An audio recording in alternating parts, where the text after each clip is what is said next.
YouTube. Morning, folks. My name's Phil Gallagher. I run ThrabenU University, a site for legacy death and taxes. I'm settled in my new apartment in Shelby, North Carolina, and I feel like it's stream time. It's exciting for me. Got a couple of minor upgrades for the stream. Got a slightly better quality lamp now, so lighting should be better. I also have this sweet desk chair. Now I don't usually, do too many luxury purchases, but I bought a Herman Miller Aran chair secondhand, and it is pretty baller and a major quality of life improvement. And I'm super stoked about it. It's so comfortable, so supportive. Really should have done this years ago, but here we are. So I want to explain why I'm playing Red Prison and why I'm playing this deck list specifically, because this deck list is going to look a little weird until you kind of get it. The first reason is I'm not feeling great about D&T in the metagame right now. There's a lot of Ren and 6 and a lot of Plague Engineer running around, and that's not really a great place to be, so I'm trying other decks. I started out trying this deck list, which is just one card off from the deck list that Yamakiller and someone else took to a first and second place finish in one of the recent Legacy challenges. And generally speaking, it's very similar to what I've played for a long time. Like, if you compare this to like what I was playing in the Legacy Challenge a while back when I won it, there's only like 4 cards different in the main deck. It's like 2 Lotus Petal, a Hazaret, and a P and K different for, I think, like a land, or no, those are for the 4 Karns, I think, and that's just about the only difference. Oh, and like a Magus for like a land and something else, a land and a Fiery Confluence. So overall, my general strategy with Red Prison has always been like go low to the ground, go heavy on Goblins, Trinispheres, and like get the aggro kills when you don't get a lockout. So I start with this deck list, and the only card that's different is I started trying this card. Also, I learned that you can middle mouse click and zoom in on a card. I never knew that. Thanks to one of my friends on YouTube for pointing that out. Yeah, so Chandra Awakened Inferno has been really good for me. The original deck list had Helm of Obedience in the sideboard, but I think running Helm of Obedience in your 4 ley line deck is a meme rather than something that's good. So this card has been absolutely great. It has a 100% win rate for me. That is, any game where I have cast this card, I have won that game. That should speak highly to it. And the only thing I was losing to consistently with this deck list was I wasn't getting as many free wins versus Delver as I wanted, because I didn't have like the ensnaring bridges or removal in the main deck to stop the early creatures. So while I could beat Delver on a slower draw, when they were on the play and just went Delver go, I just felt absolutely hopeless against them. So I trimmed some of my numbers a little bit to bring some abrades into the main deck. So I worked with this deck list with a couple of people. This is sort of a halfway point between like Yamakiller's deck list and David, I want to say it's Weisenberg's deck list from one of the recent Legacy Classics. So I have Abrade to punch these guys through on the ground as well as remove opposing threats. And this also has the upside of being very good in the mirror and stopping decks like Depths that randomly have Pithing Needles and stuff in the main deck to show off the Planeswalkers. I also went up to a second Chandra Awakened Inferno because it's just good against everything. Not really exaggerating, I boarded in almost every match for the cards that aren't great. Although part of that is, because you have this Karn Tutor package, you can't actually sideboard all that much. Like, if you look at the generic cards that you can, potentially board in most of the time, like, you have 7 options. Like, you almost never board in these cards. Anyway, let's just go ahead and jump into some leagues and see how it goes. I'm probably sitting at a little bit over 70% win rate with this list currently. I've been playing a little bit off and on over the past 2 days as I've had some time. But most of this week has been unpacking. I moved in on Monday, and really it was about yesterday where I felt like I really had enough done that I could start just genuinely relaxing and doing things that I wanted. So I'm gonna. Oh yeah, like this chair is a game changer.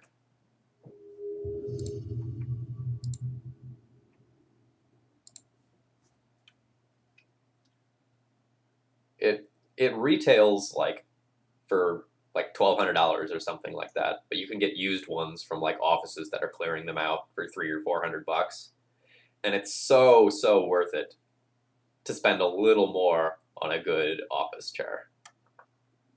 Absolutely no regrets. Oh no, my matchmaking failed.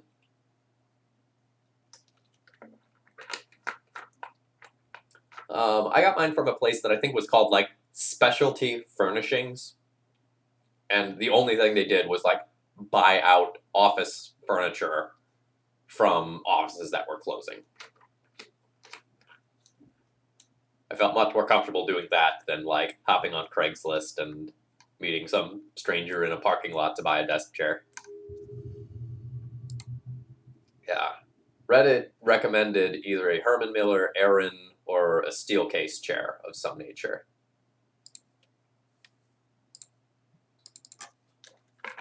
Um, this is a medium power level hand. It's got a turn 2 Trinisphere followed by a turn 3 War Boss, which is fine. I think I'm gonna keep it. The good thing is we're resilient to a Thoughtseize or Unmask or equivalent from my opponent.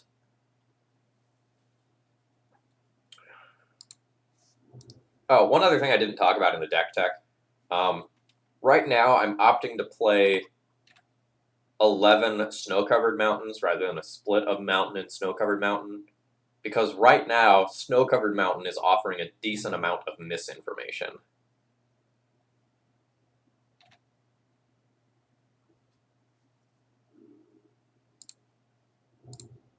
Feels like our opponent's playing Reanimator.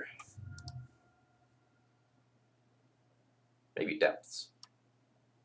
I feel like that's a combo Verdant Catacombs.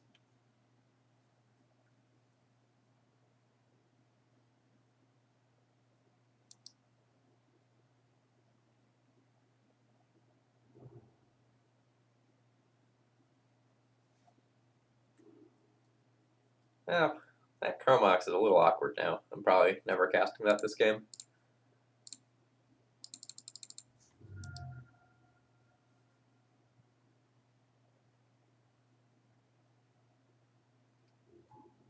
But this was the price of greatness.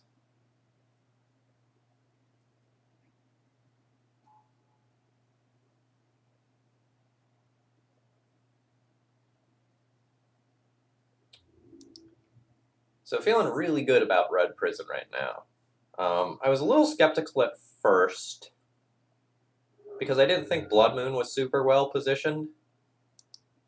Because a lot of the 4-color decks either run the Astrolabe or something ridiculous like 5 basics. And so I actually trimmed, I think, all of the Magus of the Moons, or at least one of the Magus of the Moons, from this deck list in order to make room for the Abrades.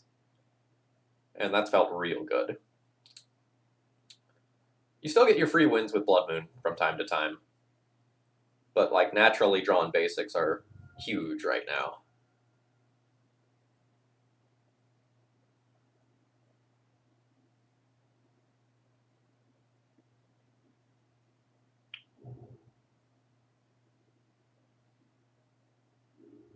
Alright. Maybe my guess that this was Reanimator is wrong.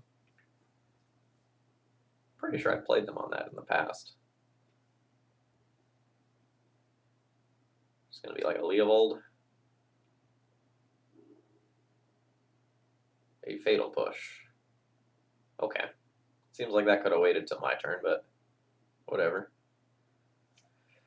I don't think I'm gonna play out the Chrome Mox in order to like try and play one of these out and like really take over the game. I think I'm just gonna continue to pressure the board.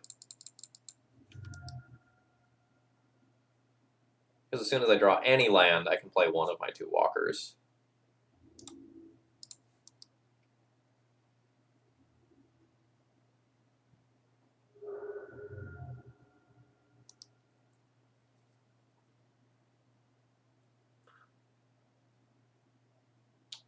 The area I'm living in is really nice. I'm super happy with it thus far.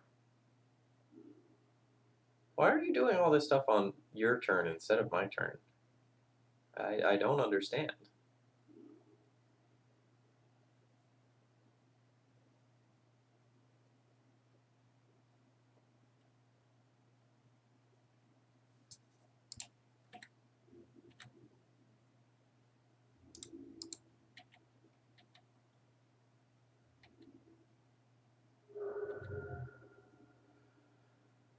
Still gonna just try to spike a land, and I think play the Chalice on 1.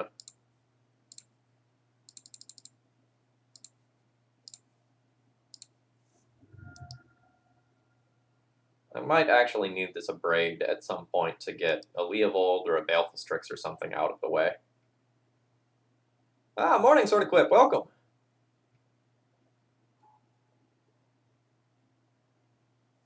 That's a bit annoying, but as long as I hit a land here, I don't actually care.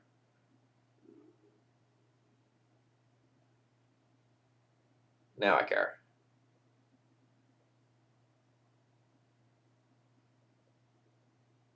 So I'm going to Chrome Mox and pitch that Blood Moon, but that's going to take my turn. And Sword Equip, thank you very much for your continued support. Hope all is well. I'm doing great. Settled into the new apartment. Got a fancy desk chair.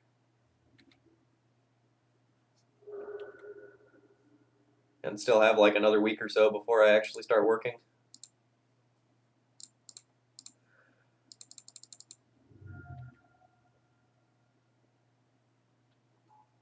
Yeah, I ended up with a first floor apartment directly in front of like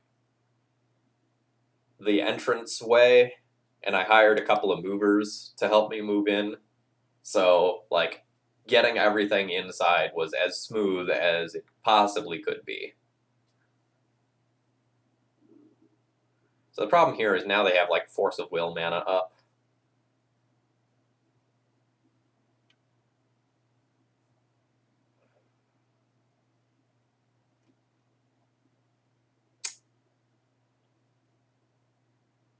So I think I'm going to use Chandra as the bait one. So that I can actually try to resolve Karn, Wish for Sorcerer, Spyglass, and shut off their Lily.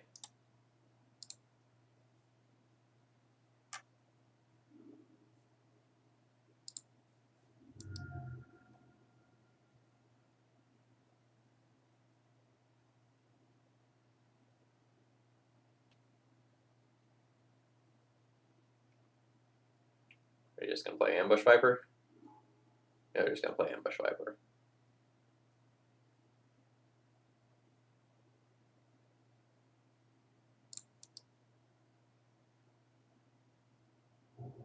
I'm actually in an okay position.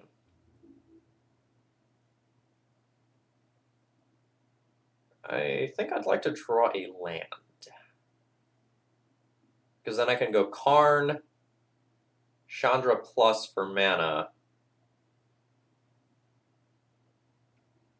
and like Abrade the Snapcaster and play Karn. Oh man, they just went directly at me. Interesting.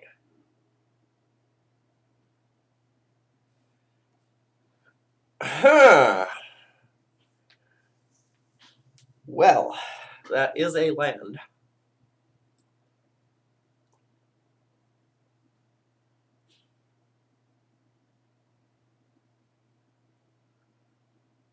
Yeah, Eric, let me talk about that in between games. I'm happy to do so.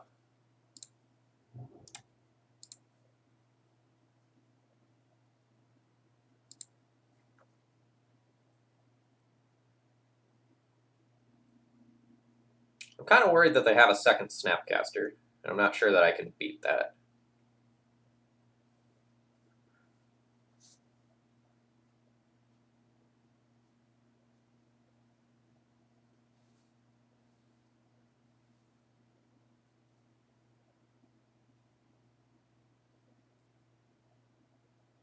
I could just, like, Chandra minus on this Snapcaster and just play my Karn,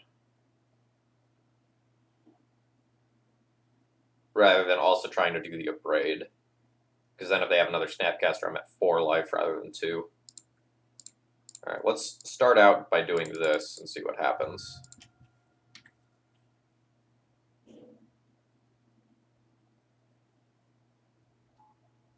Okay, it resolves. That is great.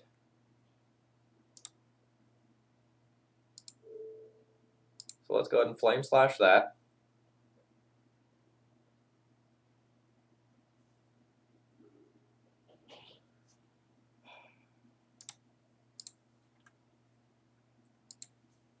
Alright. So I'm going to minus now and get a Spyglass.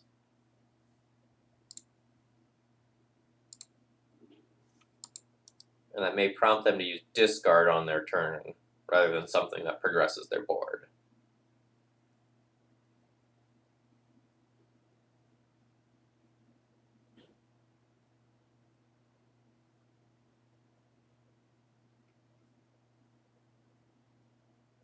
Okay, really glad I didn't go for the Abrade as well.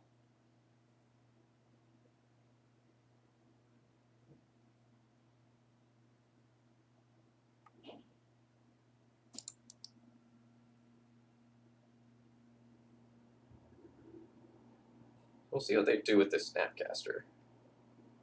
Alright, they're just coming directly at me.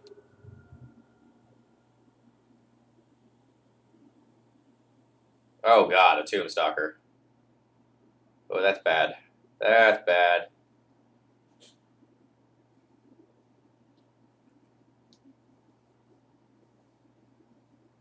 I could wish for Bridge and play Bridge if they play that out.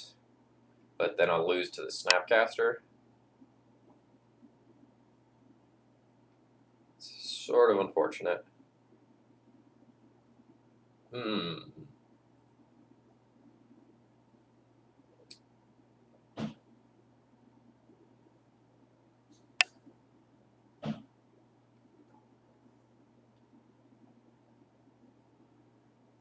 Well, drawing all these Ancient Tombs this game has been really rough. We got stuck on mana at the beginning, and then we got all the ones that would make us bleed out.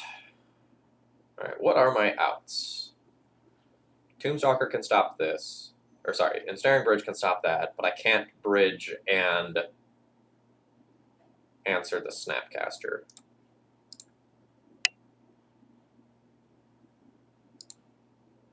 I think I've just lost this one. And a Braid Snapcaster died to Tombstalker. Let's see what's here. Don't think there's anything that can do it. Alright, let's concede. Alright, so... these are the 7 cards that I can consider boarding in. No, I could have plus Chandra for red mana to not kill myself. So these are the cards that I can consider boarding in. I'll probably end up trimming or cutting Abrades. My opponent can have some little stuff like Baleful Strix and Snapcaster. But those aren't the biggest deal in the world. Chalice of the Void is always medium versus bug decks because they can actually answer it, and my opponent played through it plenty well that game, as you saw. So I might end up like cutting or going down on Chalice. Despite the fact that my opponent has a few basics, Moon is still very good against them on the first couple of turns.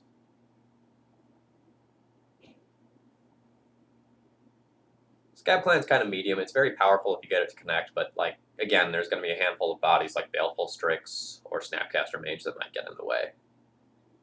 Chandra Awakened Inferno is a game winner here. Very, very, very difficult to beat.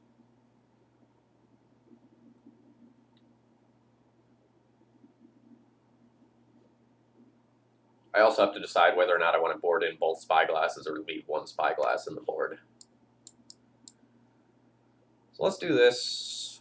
Let's keep maybe 2 Abrades to just get opposing small creatures out of the way. And then I'm probably not going to wish for that. So then I have a wish board that looks like this with the potential of also wishing for Chalice mid-game. That's probably fine.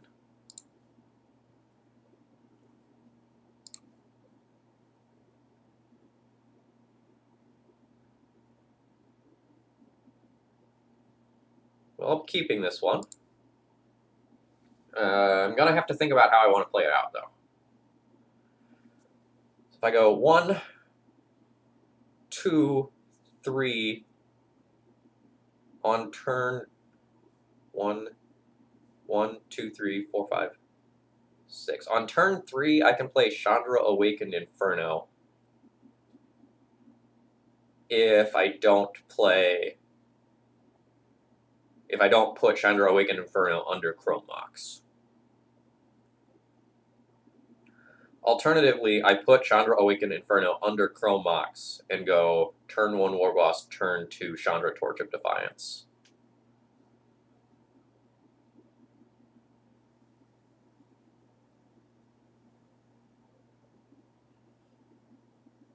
I kind of think it's better to go Mountain Pass, turn 2 Chandra Torch of Defiance, turn 3 Chandra Awakened Inferno.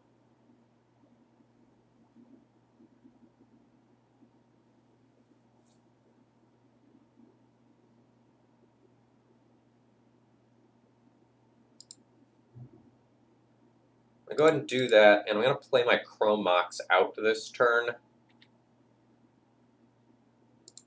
because I really don't want that taken via a discard spell.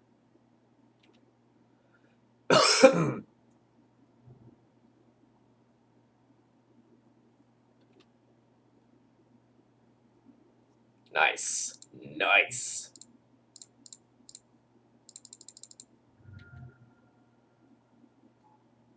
Wow.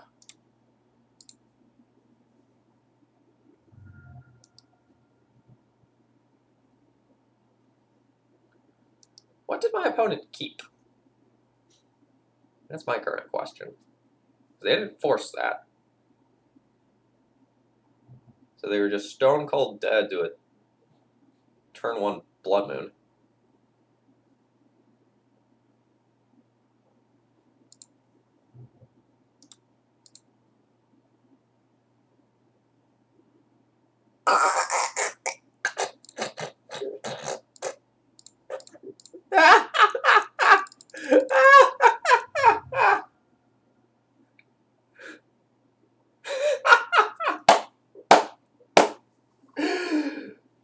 Oh god, I love this card so much.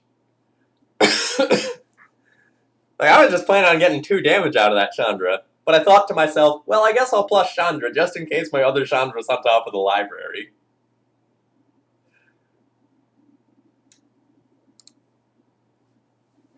And that, ladies and gentlemen, is why I'm playing 2 copies of this card. It's so good.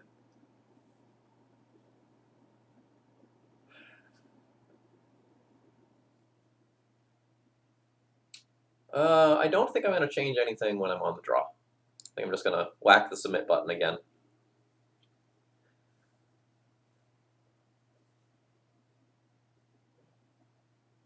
Are we really Chandra tribal if we only have 6 Chandras? YOLO turn 2 Chandra? Yeah, I'll keep that. My opponent didn't mull to a force hand last time.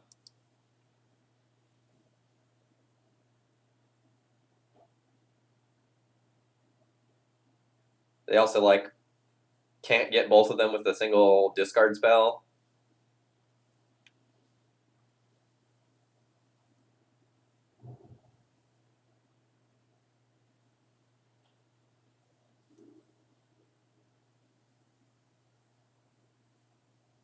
I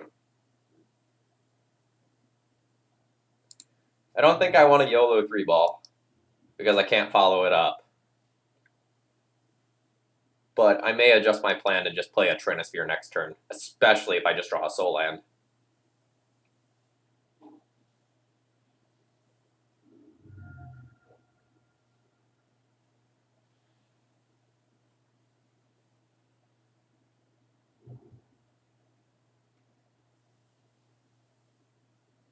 Hello, and good luck.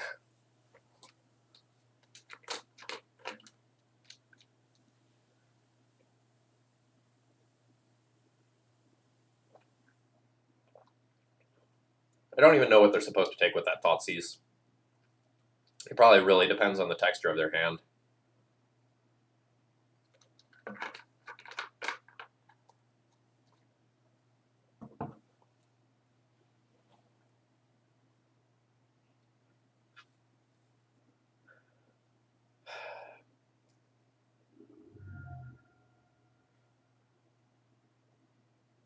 All right, what does that tell me?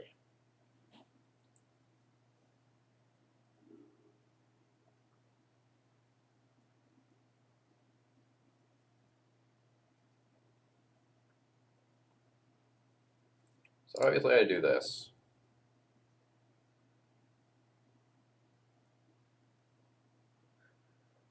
If I play the Chandra and they have the Force,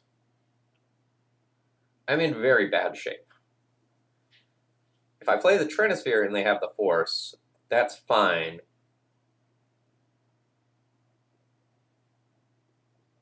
If I play the Trinisphere and they go like land Leovold and I miss my land drop or something like that, I'll be behind.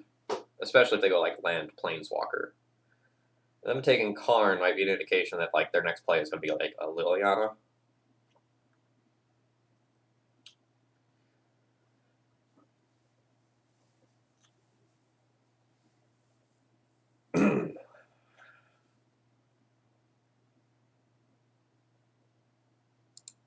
The deck list is on screen on the left-hand side via the Cardboard Live extension. I'm going to go for the Chandra because it's the highest upside play. Oh my gosh, it just resolves again. I don't understand why my opponent is keeping the hands they're keeping. Maybe they just have like very little interaction against my deck. Or maybe they have like a Blue Blast or something.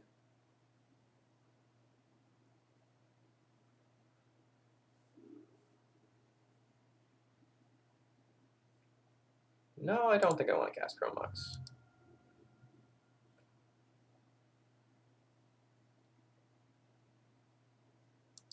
No Blue Blast, okay. Assassin's Trophy, maybe?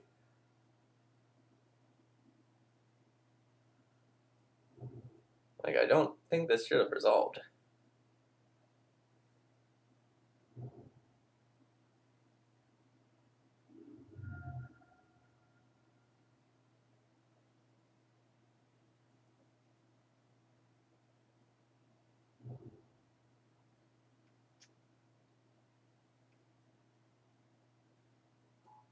Ah, a True Name Nemesis. Alright, that makes sense.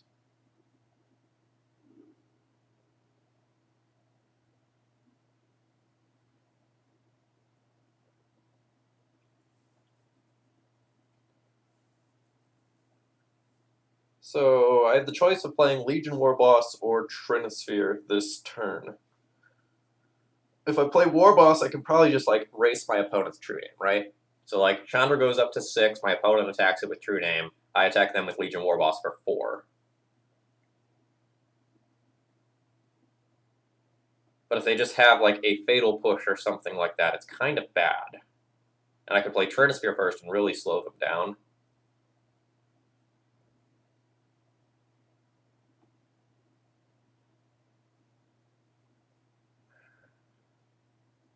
But if I play the Trinisphere first, it becomes harder for me to race if they just go and play like any other body.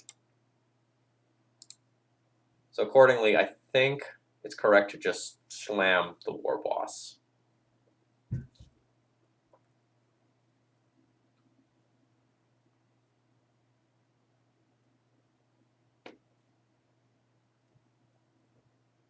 I don't know. I have this other Chandra,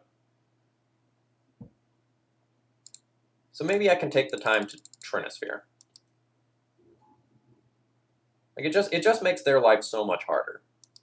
And if they spend like 3 turns attacking this Chandra repeatedly, and I just keep getting like mana and cards out of it, like that's probably fine for me.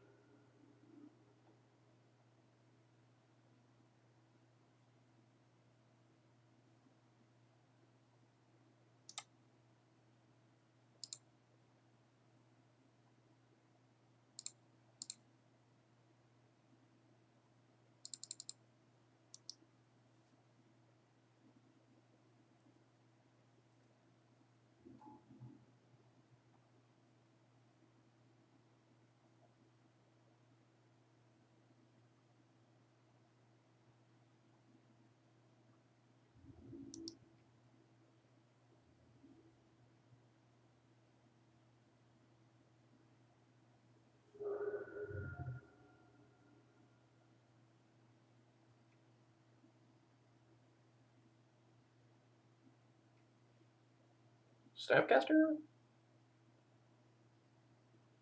Abrupt Decay? Abrupt Decay. Sure, sure, sure. That's all fine.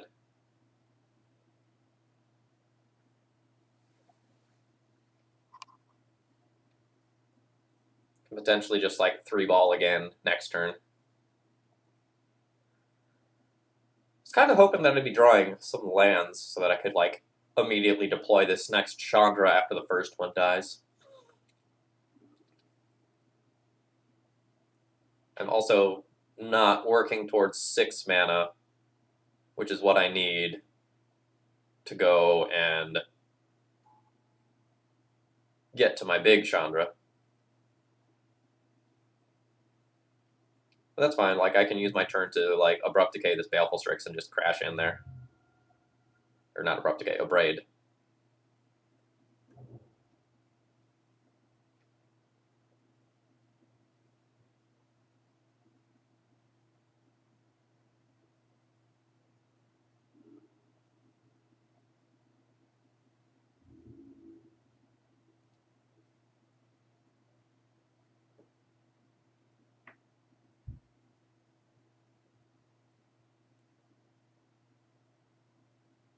Yeah, there's no way you hold that true name back.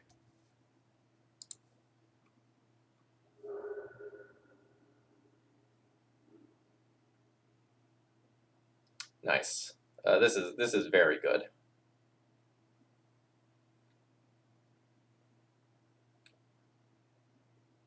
So I can plus for mana, have 6 mana, use 2 to Abrade, 3 to Trinisphere, and attack in.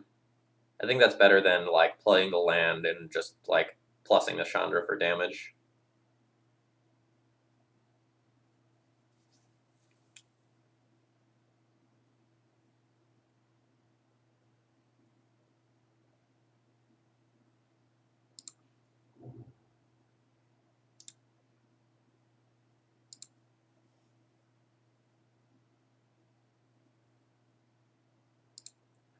Let's destroy target artifact.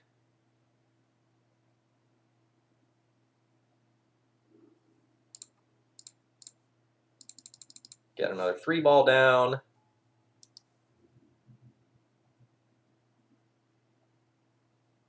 Crash in for approximately 1 ton of damage, having my opponent's life total. And they're going to get to play 1 spell. So, like, they can play 1 blocker, 1 removal spell. So, like, they need to do something that answers this and attack the Chandra in all likelihood.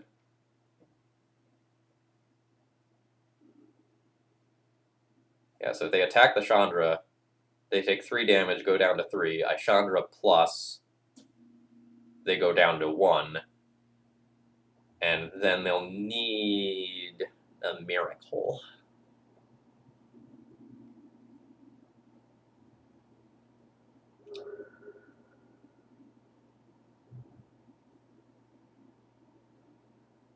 Alright, now we have the 6 mana for if I draw big Chandra. Which admittedly would be overkill, but, you know.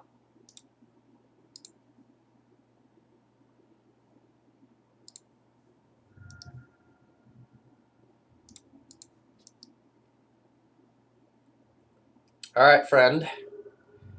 You need to answer a Goblin token and a Chandra. So you need land plus double answer.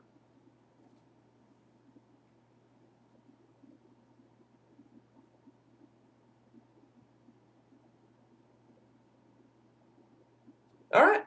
Take the first one down.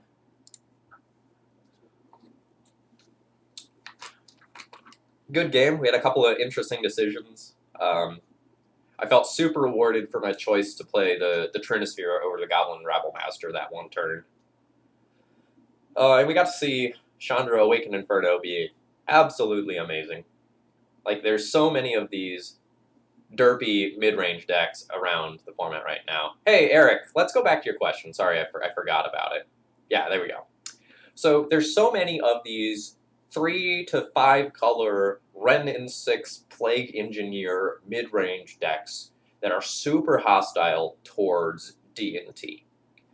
And, like, can you adapt D&T to fight this metagame?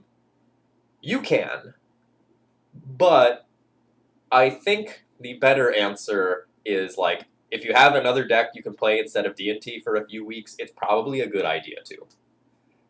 Like, you can try things like Hallowed Spirit Keeper, Brimaz, Mirren Crusader in your flex slots to, like, help you out and get through this. And that does, like, some work, but, like, each one of those things, like, still loses to one of those 2 cards, right? Like, Brimaz doesn't beat out Plague Engineer. Like, you just put it on Soldier, then the cats don't do anything, and Brimaz just trades with Plague Engineer. You know, like, you go and play Mirren Crusader, and if your opponent has, like, Plague Engineer on Human, you know, a 1/1 double striker isn't all that impressive. Like, you need equipment coupled with that, otherwise it's not a real threat.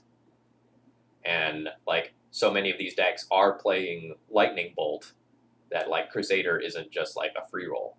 And or Punishing Fire, which is also relatively popular right now, like in, like, the Strifopile style deck. So, like, you can play D&T. You can try to wiggle through it.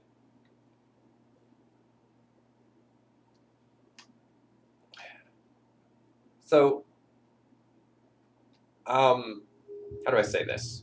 Ren 6 is the card that bullies you in the early game, and Plague Engineer is the card that bullies you in the late game.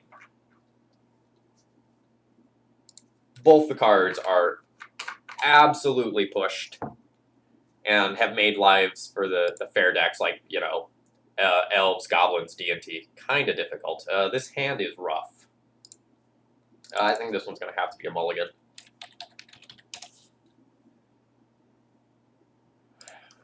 Especially since I think my opponent's a D&T player.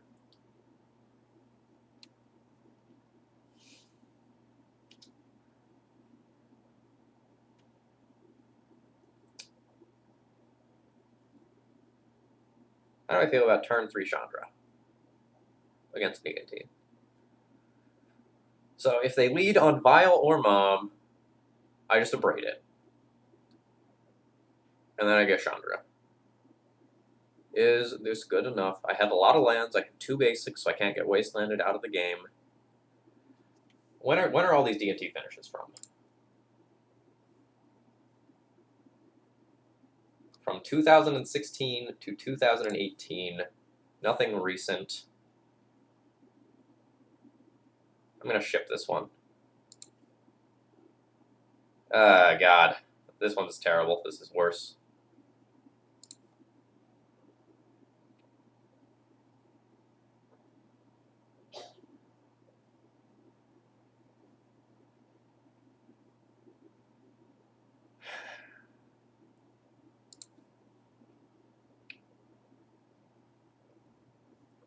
Good God.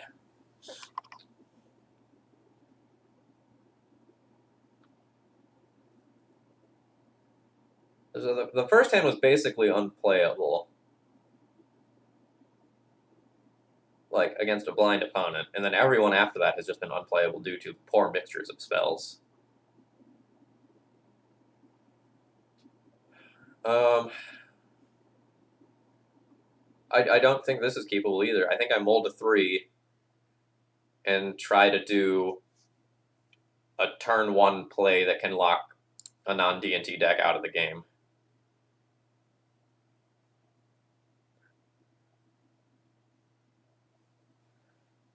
Well, I'll be keeping this.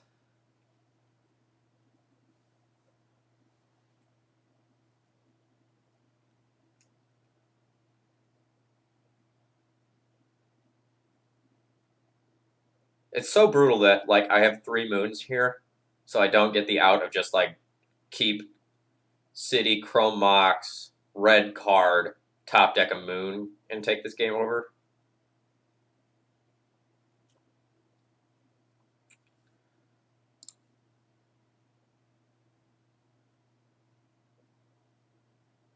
So that's going back, that's going back, that's going back.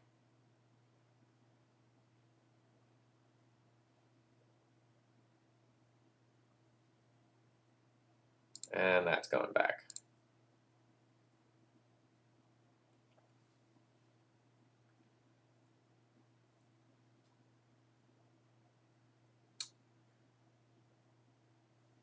Note, this is the first time in something like 40 games with this deck list that this has happened. This is a very rare occurrence that you mulligan this slow with this deck.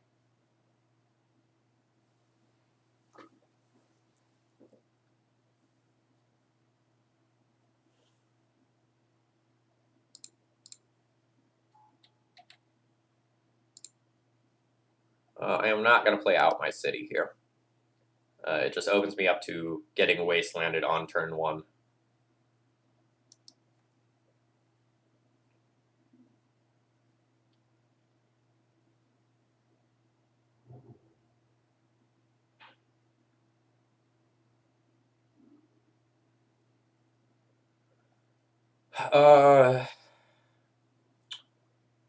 I don't think I need to hold a braid up. Just going to go ahead and pass the turn. Again, if I draw a mountain, I really want to have that in play before I play City of Traders.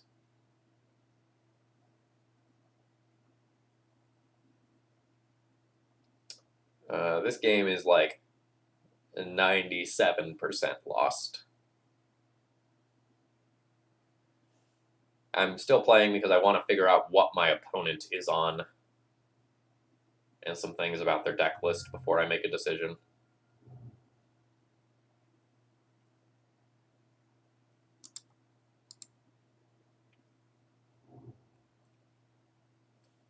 Splash D&D.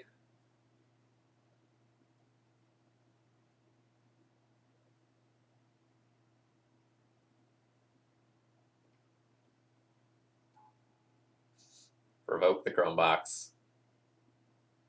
Yep, I played it out to play around discard.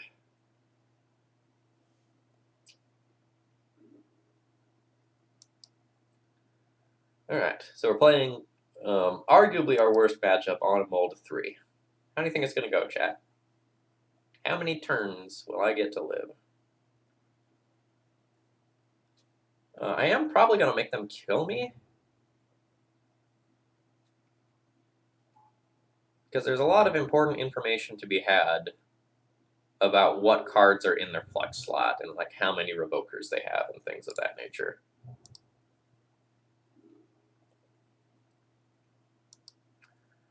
There are also worlds where I just draw like mountain, abrade something, draw Karn, Karn minus, get bridge, and like soft lock them out.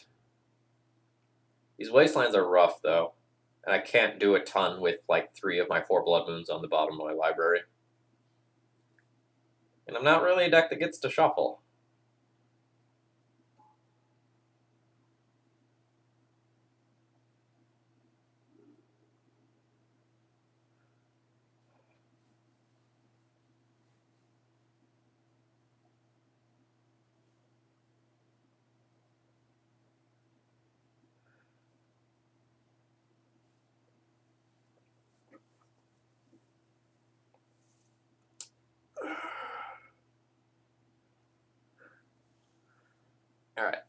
I know this is going to sound absurd to say, but I'm going to play around Spellskite.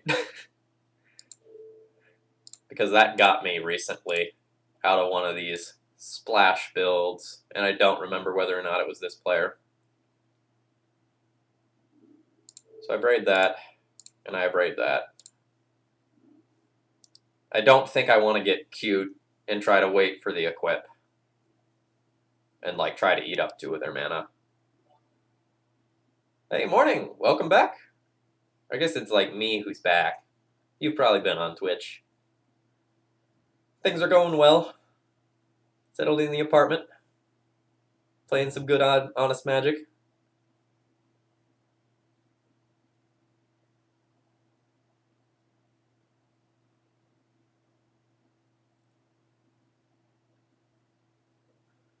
So I expect this to get wisped, this to get wastelanded. I'll be back down to 2 mana, because I'll 100% throw this under the bus. As honest a magic as I can be playing while on 3 cards, you know.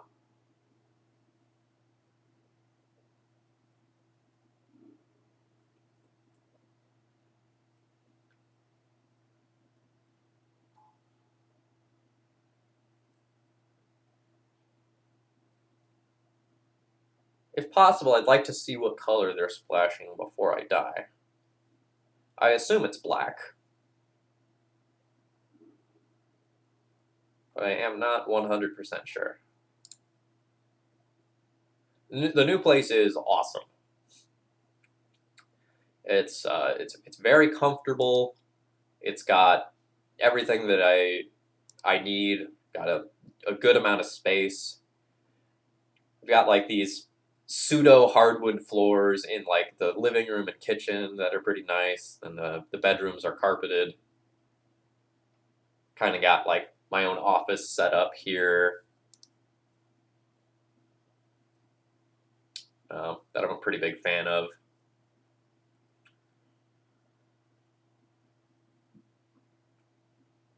Man, so much of the deck dies to Ren and 6. Like, we gotta just deal with that. Of note, Blood Moon gonna be baller against my opponent's mana base. Because they have like 4 ports, 4 wastes, probably 2 to 4 Cavern of Souls, probably 3-ish fetch lands. Like, it's very possible that I will be able to knock my opponent off of a color completely with Moon.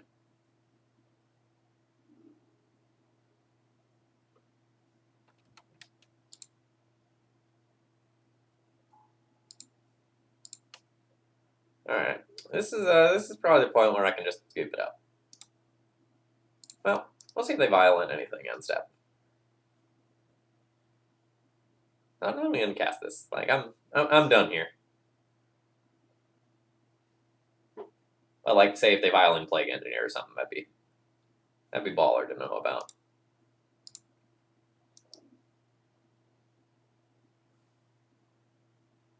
Ooh, so you have Jailer. See, information.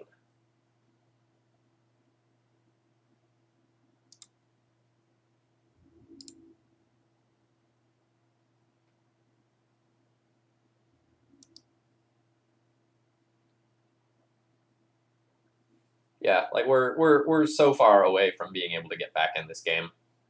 I'm gonna wait till they vial in the Palace Jailer, and then I'm gonna concede. Just in case it's something weird like a Restoration Angel instead. That would be really good to know about.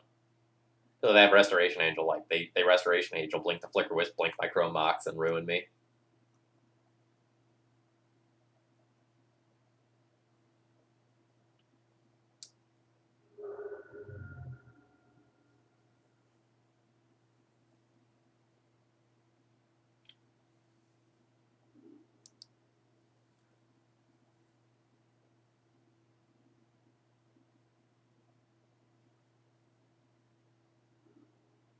They're just holding that, and they intentionally ticked it up to 4.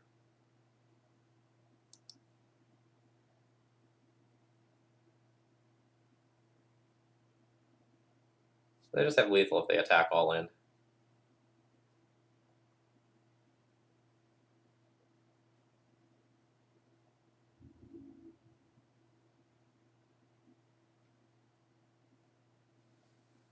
Not willing to attack all in. That's fine. Like, they've still got the game in the bag.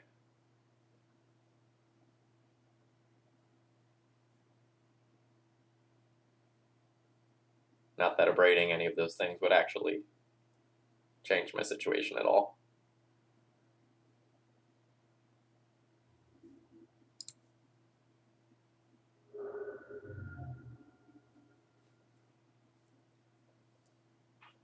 Come on, show me another card. Show me that Jailer. Show me that Restoration Angel. Show me something.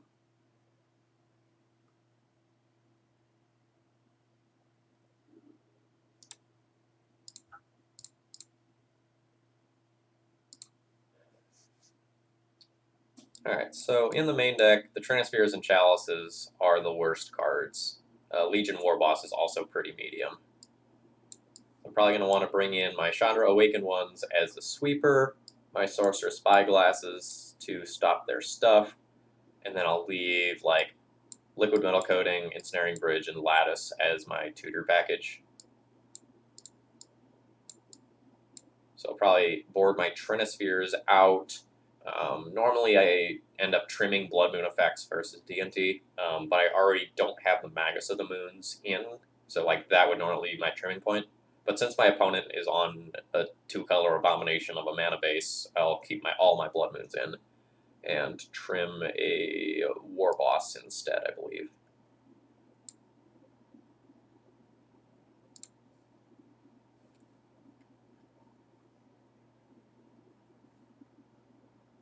Warboss and Ravelmaster are a liability in this matchup versus Batterskull.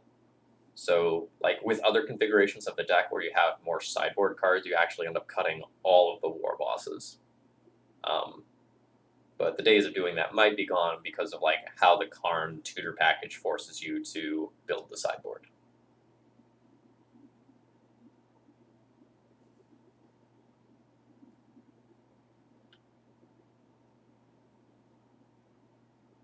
Oh, and for the D&T peeps in the chat, I am looking for ideas for what to do for like the next week of daily D&T. Probably going to record it either today or tomorrow.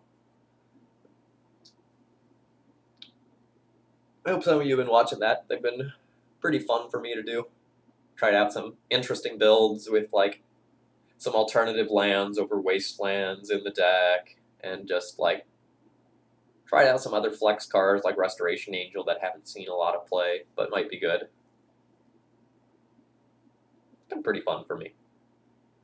I would like to play first.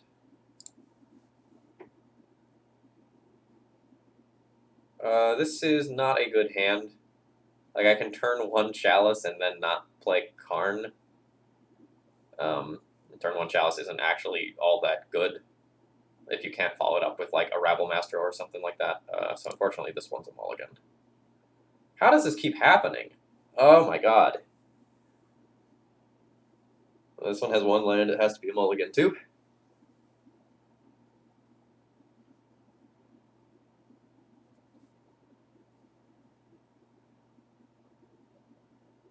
It's kind of unfortunate that I'm just going to, like, lose this one to mulligans. Because, like, this is the first time that I've played against D&T in 40 or so games. So I haven't gotten to, like, test how this configuration is again. What do you want from me?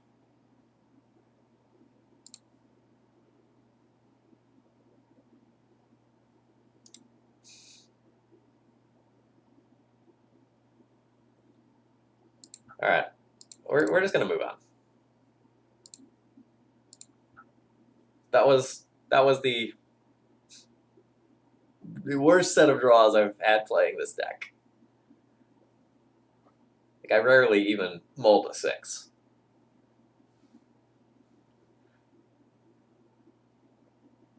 Well, let's just move on. Try not to get tilted. That's rather important.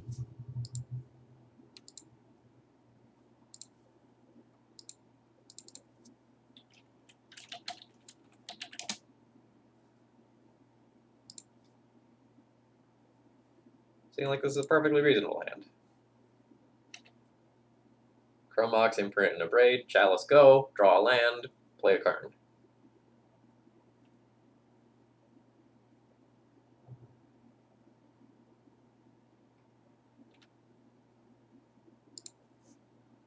Chalice historically pretty good against an opening of Island.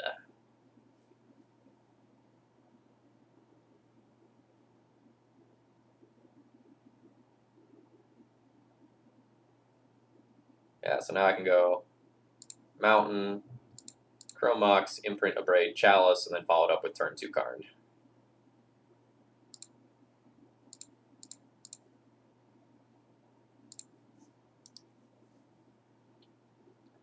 Do you have Force or Daze?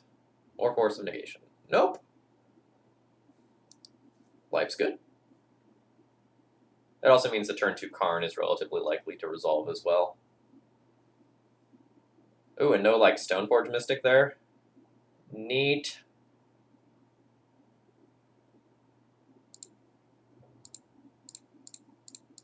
And drawing the Spirit Guide so I can play around, like, a Daze is also clutch.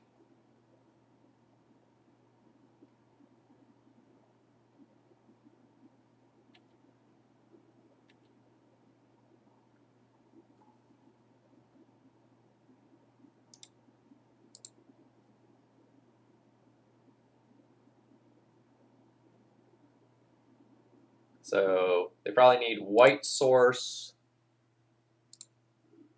plus Council's Judgment in hand, or this game's over. Which they may have. They did not have it. All right, so we're playing against Miracles. Chandra, get in here. Friend, buddy, old pal. So these are the cards that I'm going to want to bring in. I'll have to decide how many, if any, moons I want to be playing and how much of the acceleration I would like to cut.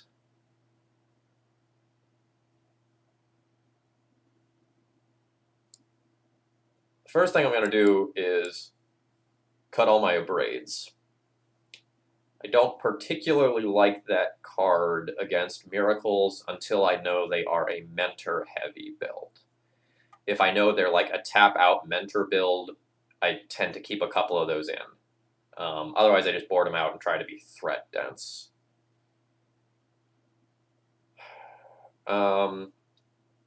Historically, I've often left in Blood Moon versus Miracles because keeping them off of like blue and white is super relevant, because like blue for Jace and white for Council's Judgment are like some of the best cards in the matchup. So if you get them to like stumble over their mana for a couple of turns, it's actually still fine. So I think I'm going to keep my acceleration to just power out my early degenerate stuff and cut my Blood Moons instead. I think here you have the choice of like either trim or cut Blood Moon or Chrome Mox, and it's up to personal preference. Legacy Goblins, thank you very much for following. Hope you're enjoying the content. I have a medium power level hand here. I think I'm going to keep this one because drawing a soul land makes it so busted. Like if I draw, say, Ancient Tomb, and I just go like turn 1 Spyglass, turn 2 Trinisphere or something like that, the hand's insane. Otherwise, I've just got like a good range of cards. I don't think this is like worth mulliganing to try to find something faster.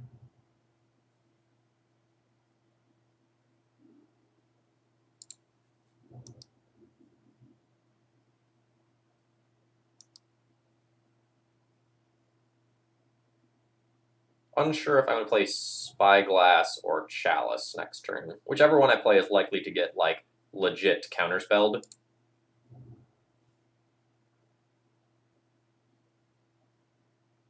So which one of these would I like to get counterspelled? Probably Spyglass.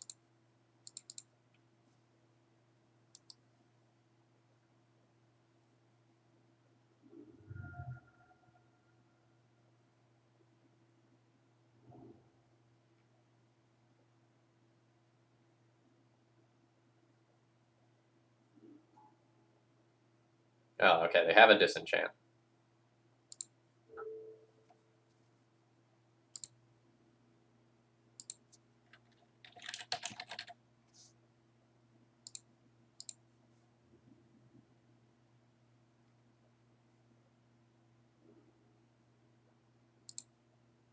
So the hand is very good.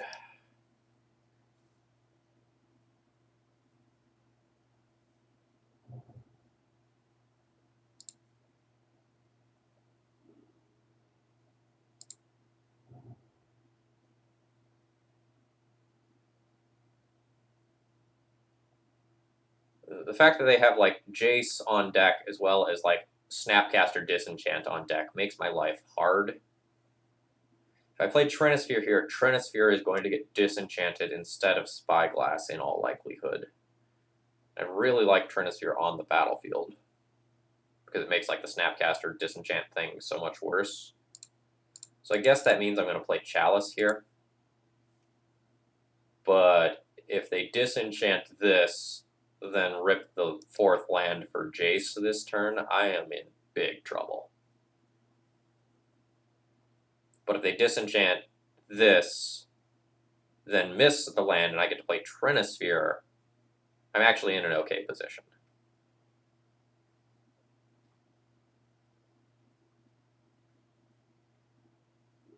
Alright, they're just going for the Chalice. Alright, that means I have time. Time is great. Really hoping they miss the land drop. They did not miss the land drop.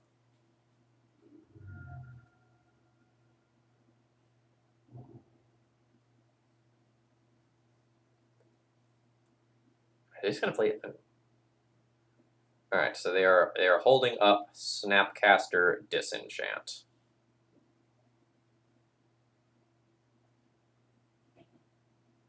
Snapcaster Disenchant's going to go on this.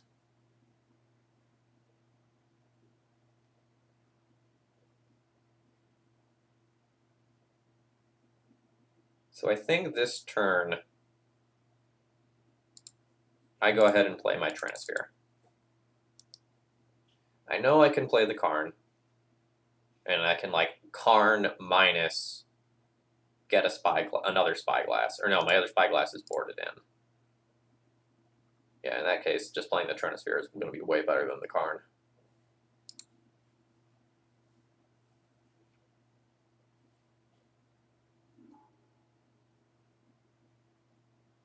Yeah, Snapcaster Disenchant Spyglass.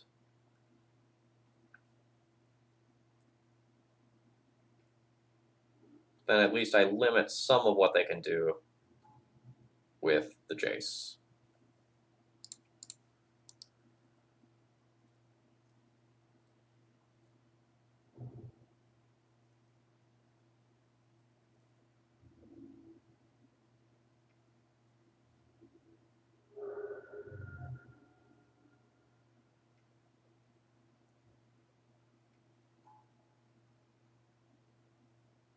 Alright, are you going to brainstorm forever, or are you just going to like start fate sealing? That's what I thought.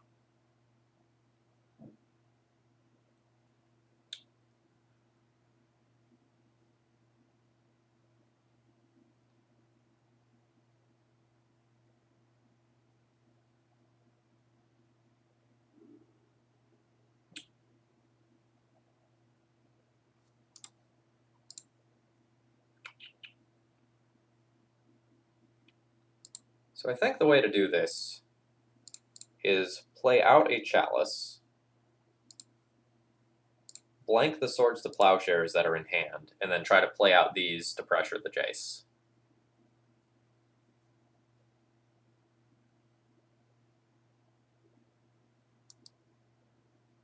This is irrelevant, friend. Hate to tell you. Not much you can do about that.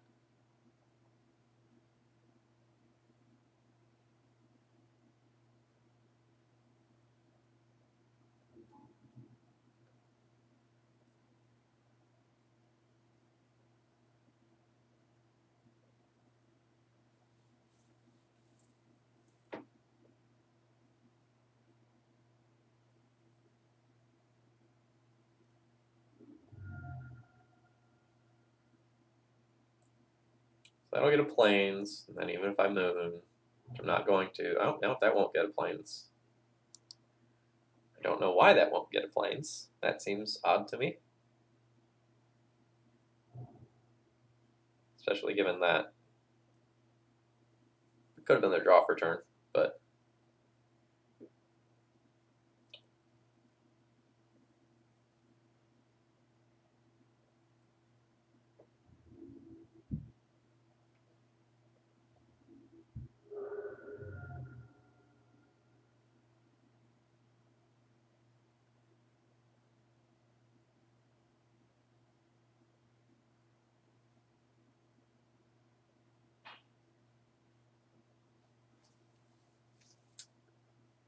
So how am I winning this game? Drawing my Spyglass for Jace would be pretty good.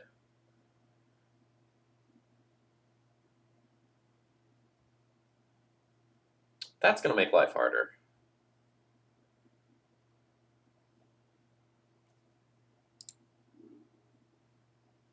So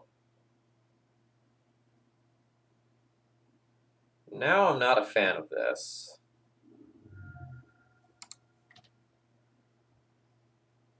Are they going to like click me or something? Why are they upkeep clicking me instead of draw step clicking me?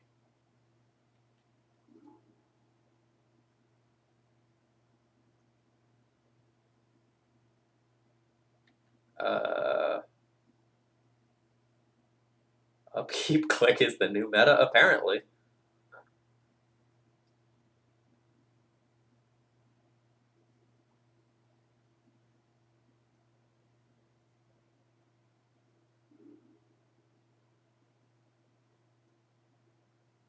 Well, that's good.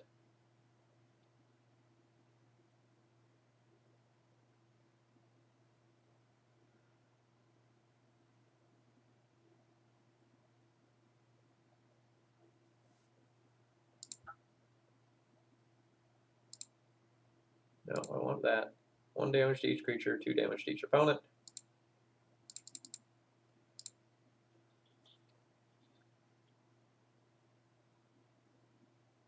I also am going to start to consider that I might be getting sniped. Because fetching all of these seems weird. And my opponent just like did an exact sequence which baited me into casting a Fiery Confluence and having the Force of Will for it. So I'm just gonna like keep in mind my opponent may be watching me.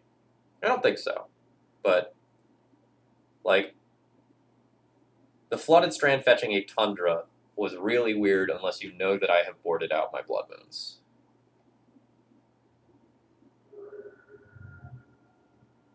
Oh man, Boogie, a misclick. I like that a lot.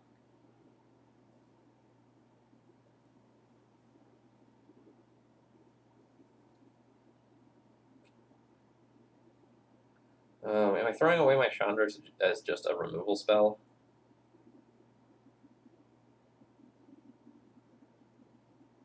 Kind of think I need to. Alternatively, I could just like play double idiot here. They potentially still have a Swords to Plowshares, but like that's been a while, so they might not.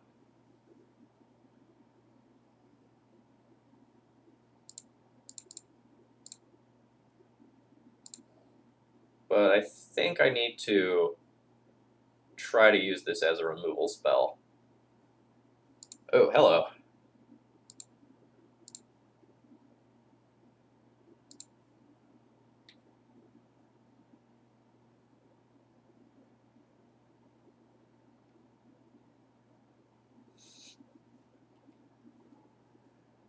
Well, that's savage.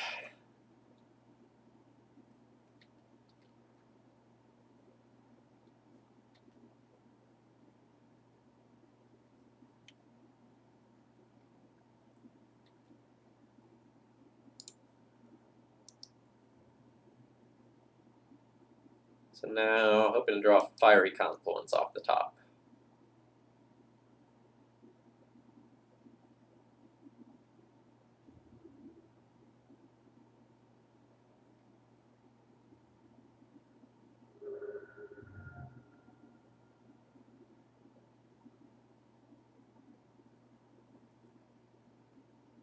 I don't know what my opponent has, but I kind of feel like that's a Fate Seal turn. Because I need to sweep the board, or I'm dead to board. Like, I can't just eliminate one of these cards. Thank you. Thank you, deck. I really do appreciate that. That is exactly what I needed. See if we punish opponent for brainstorming.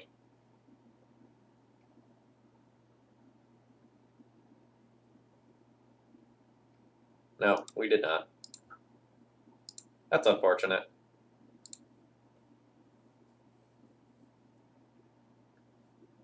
I think I'm going to run that back. Not having a Spyglass to wish for kind of bit me in the butt that time. This is normally how I've been boarding. And I've normally really liked it. Like, it's possible, like, on the play, bringing in one more Blood Moon is fine. But early Spyglass, like, on turn 1 is really good because you can just, like, hit fetch lands. So I think I'm fine with running this back. Morning, Min. I haven't gotten a chance to yet, but I've been looking forward to watching that, like, vlog you posted.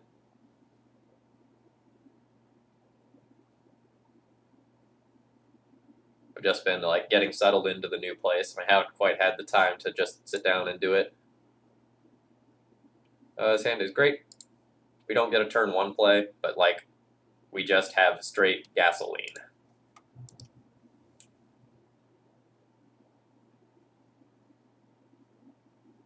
Like, we get Rabble into Rabble or Planeswalker, depending on how the texture of the board is looking. So, Min, believe it or not, I just upgraded my lamp.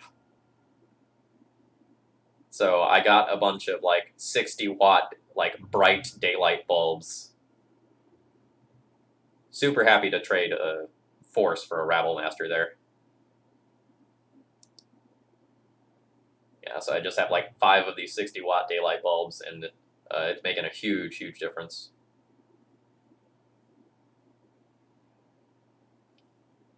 Alright, now do I just start jamming Planeswalkers, or do I continue to just jam Rabble Masters down my opponent's throat?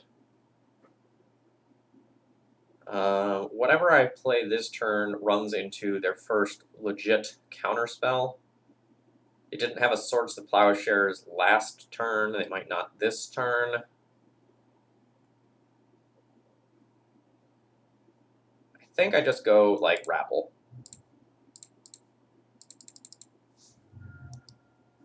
Like, my opponent showed me Spell Pierce last game, so I don't think I want to, like, run Chandra into Spell Pierce 2.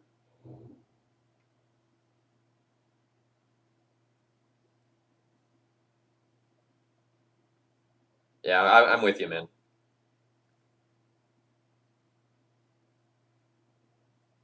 Yeah, so I made two small upgrades to the stream. The first was those fancy light bulbs. The second was I got myself a nice desk chair. I got a Herman Miller Aaron chair, and it feels great. Like, it's so comfortable and supportive. No, I knew what you meant there.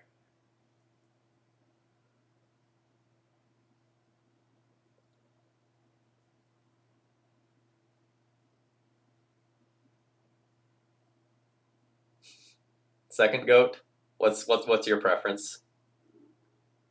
Yeah, so that was the other chair that I was looking at when I went and bought one. Oh my god, a second Force pitching Jace? Nice. Nice.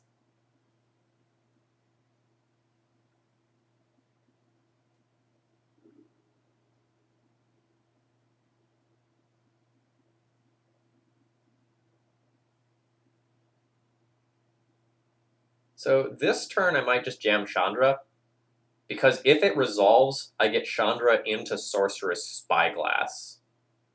And that's a crazy good turn.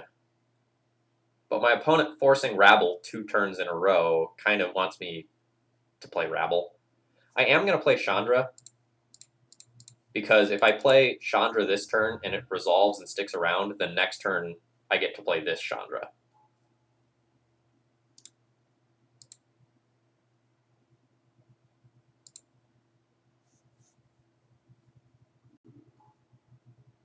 Ooh, Engineered Explosives and Council's Judgment. Honestly, I kind of just want to name your Flooded Strand, though, friend.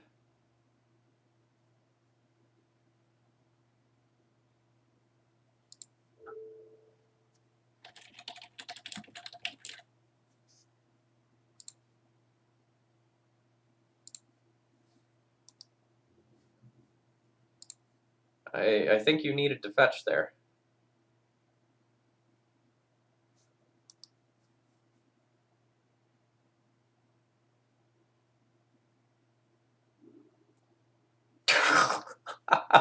Mill the other Flooded Strand that's on top of the library. Cut you off a white. Hey, chat. How fast does my opponent concede here? How fast?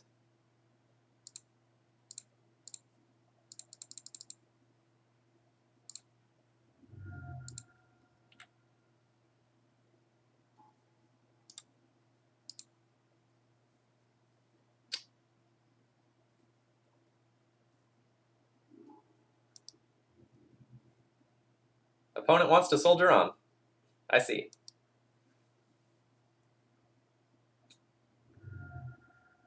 And this is why I'm playing 2 Chandra Awakened Inferno.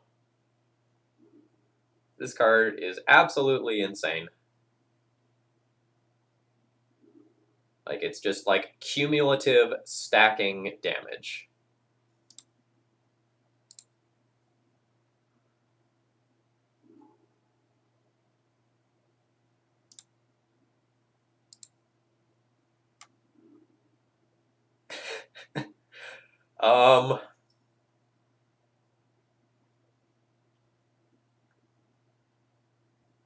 Honestly, yeah.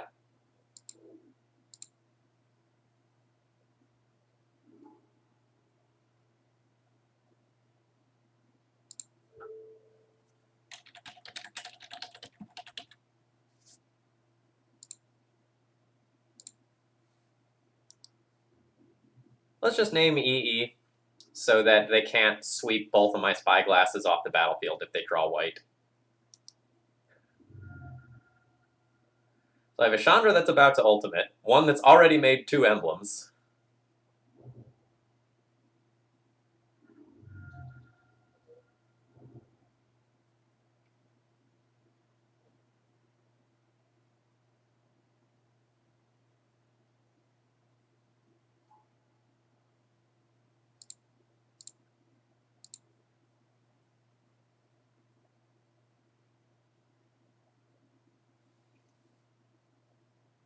Chandra, so good. So good.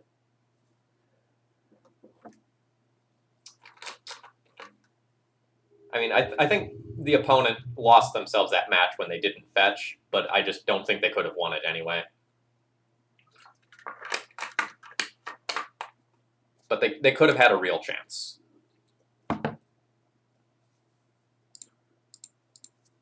Millennial.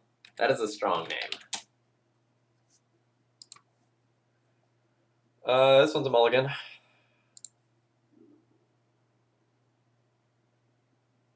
This one doesn't actually do anything. I still think I'd keep it, and just like any one mana source puts me really into this game. And I think I'm going to ship the Karn because all the rest of my hand operates on 3 mana. No, this is...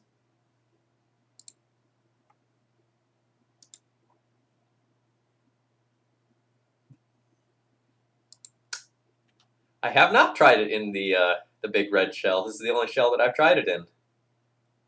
My opponent belchering me?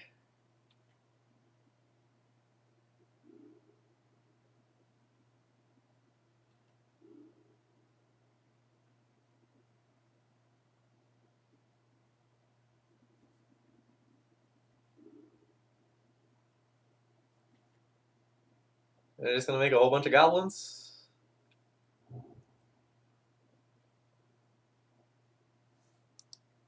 Alright, how many goblins is this? 10? Alright, can I beat 10 goblins? So I can go land, Chrome Mox this turn, get hit for 10, then draw Fiery Confluence. Nope. Yeah, rather than play any cards, I'm just going to concede here. Alright, opponent. You got me. You got me.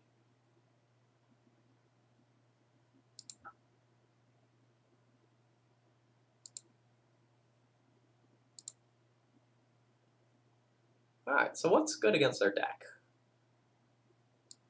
So I guess Scab Clans are good.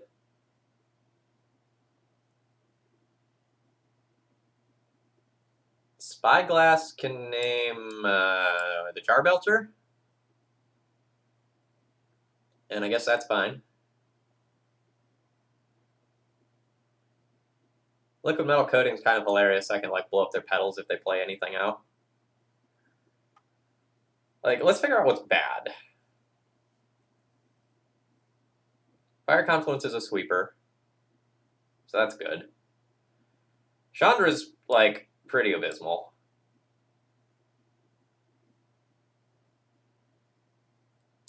Like, if I get to the point where I have 4 mana, I can win the game with anything. And this is more like cumulative advantage over time. That's not really what I need. Blood Moons and Abrades are both kind of medium. Like, they have 1 land, and half the time it wants to produce red anyway.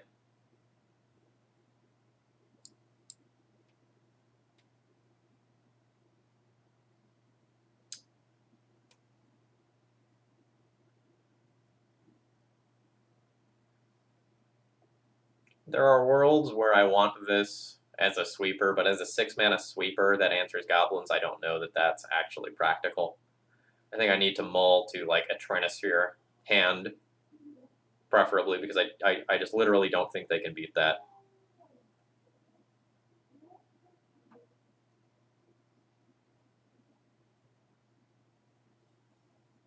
Yeah, let's run this. I would like to play first.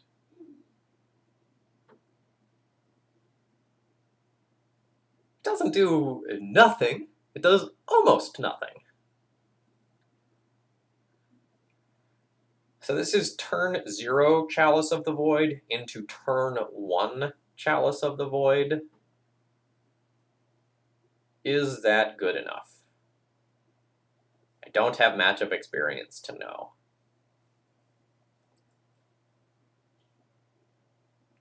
I also did not know that they were playing Green Chancellor. That's new to me as well.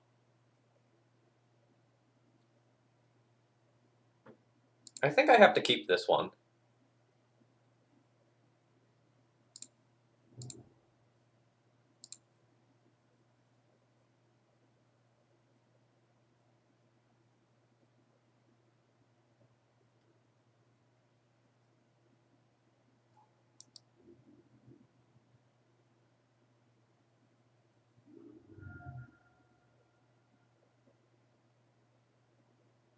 Cool.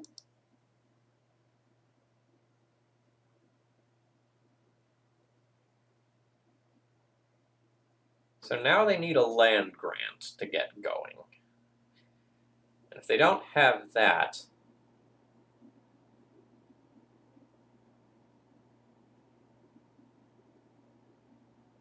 having this probably gets me the win. Nice.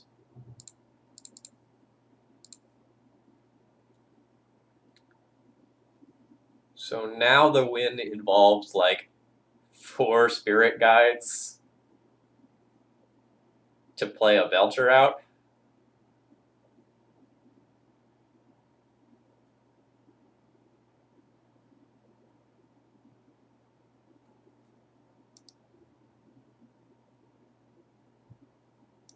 And then I think connecting with the Scab Clan would just end the game.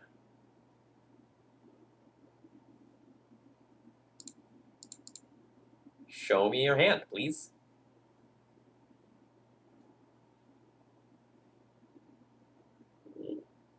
I'm not the only one who knows the truth. I do appreciate that.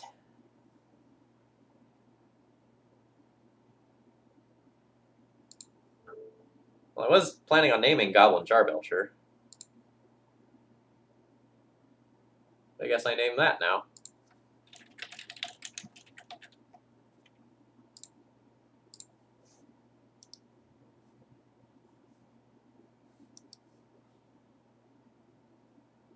It's really good to know about.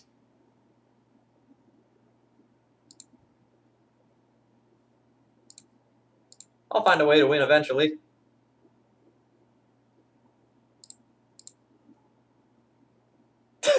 They've got a bunch of them. Oh man, I have so much respect for that.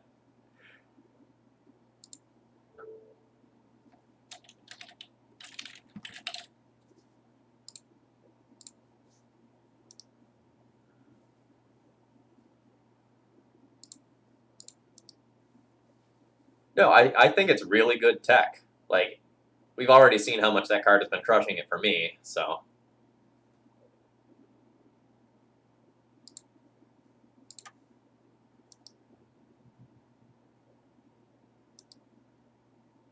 I suppose I could have played out another Chalice on one there.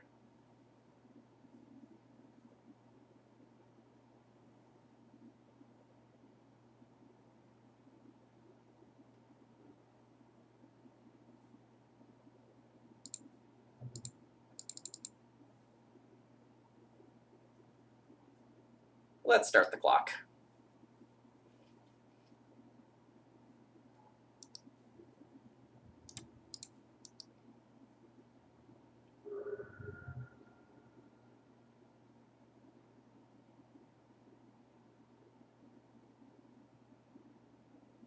So, like, technically it's better to, like, play the Rabble Master first, and then this in terms of, like, initial damage. But I just fear something going wrong.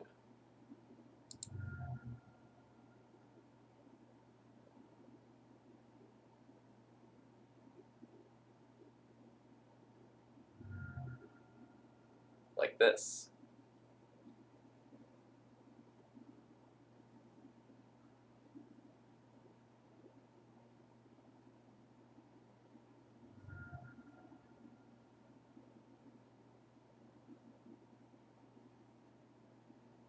I lose through all of this.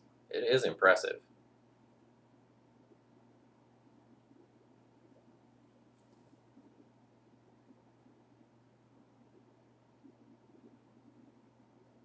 Yeah, I mean, Blood Moon versus Chandra Torch of Defiance, right? Like, they're both very bad.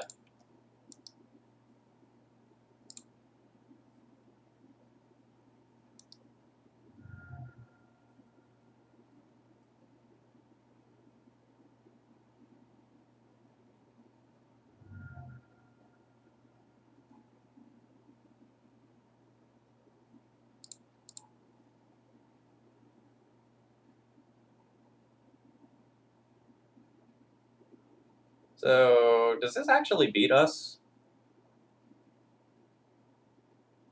I'm not sure that it does, because they can't attack all out or they'll die. I think I can just hang back and beat this.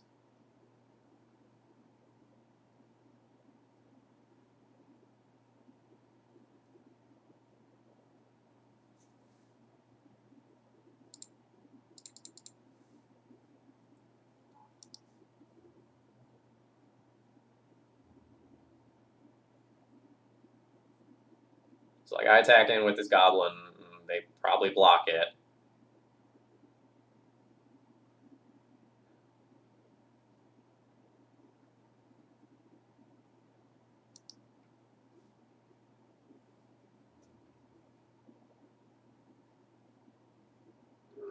They have to hold back 3 creatures, which means they can attack with 8.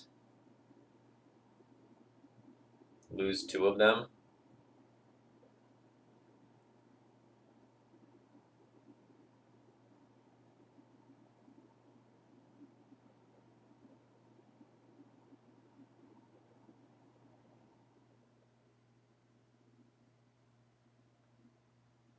I feel like 8.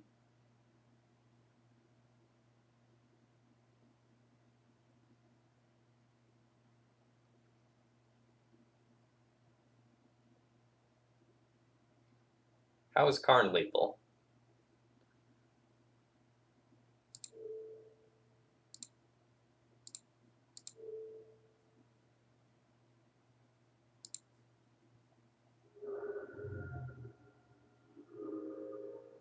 Karn just like animates a spy class and crashes in, I guess.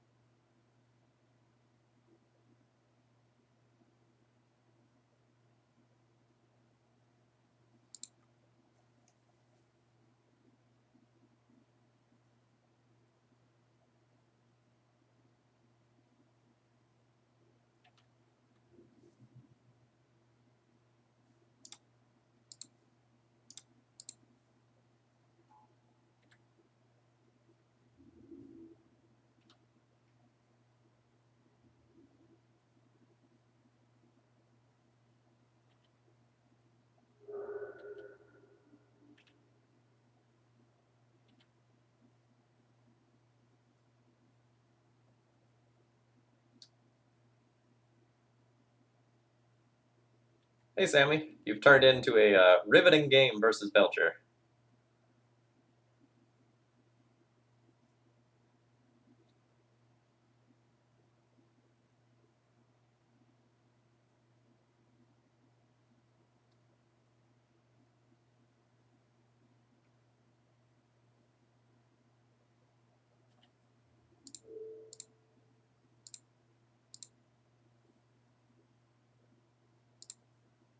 Yes, it is.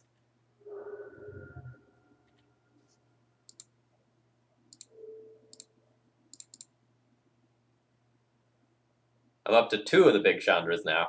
They're great.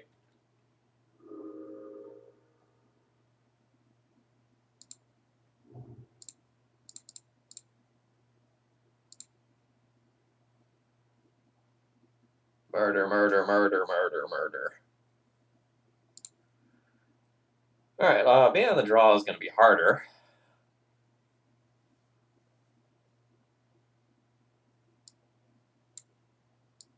On the draw, there's like no possibility that does anything.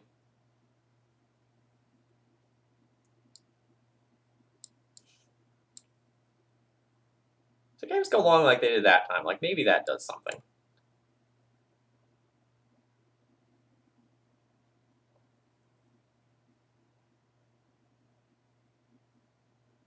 I'm also somewhat tempted to leave one of these spy glasses in the board since we know my opponent is...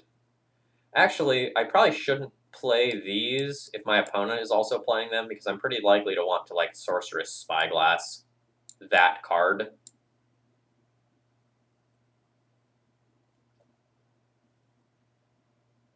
So I should probably just play like this Chandra instead.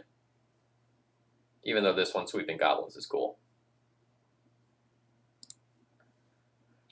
Oh, don't worry, JD. I should be back relatively consistently now. Alright. Is turn 1 Chalice for 0 or 1 good enough, or should I try to get like turn 1 Trinisphere? Oh yeah, I know. It's about Shaven time.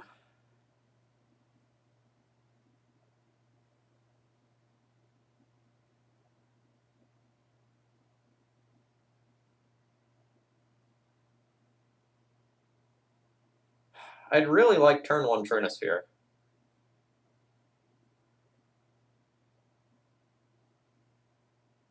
Because if I make it to turn 1, I don't know that like a Chalice is actually good enough. Like my opponent made Goblins through Chalice on 0 and 1 last game. And I don't exactly like have a good follow-up play. Like if I Chalice... I don't know how this hand wins. Because if I use the Spirit Guide to Chalice on 1 on turn 1, I just don't really have a shot of like Karn or Chandra on turn 2. I'm going to ship this one. Well, there's the Trinisphere, but I can't cast it. Let's go to 5. This has no hate cards. Let's go to 4.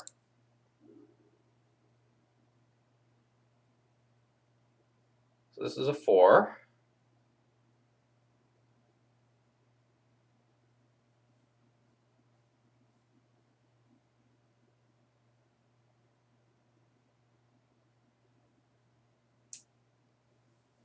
Yikes.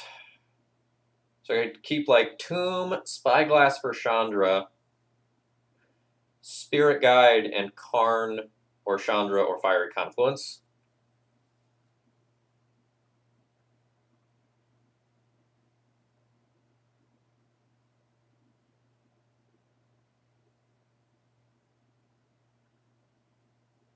I'm going to be keeping this one. So, like, that has to go. This needs to stay for Chandra. And then, like, the question is, like, do I want to try to play around goblins, or do I want... I think I'm most scared of them having goblins, so let's keep the out to goblins. And then I can just draw, like, any threat at some point.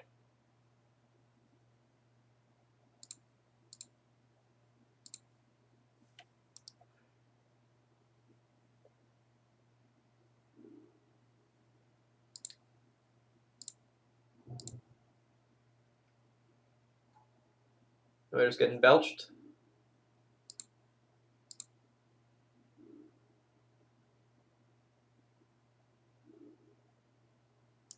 Seven mana kills me, right? Alright. Well, we had that beat if we were on the play. That's sort of unfortunate.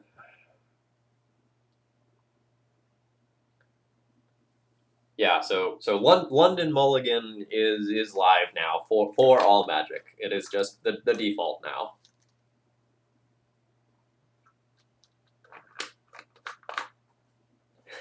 Shifty sub goal. Phil shaves to babyface. I'd be down for that. I have to actually figure out what my 50 sub goal is going to be. I was at like 42 before Latin Academy, and then Latin Academy happened, and I lost like half of those. They'll come back. I should be on a relatively regular streaming schedule again.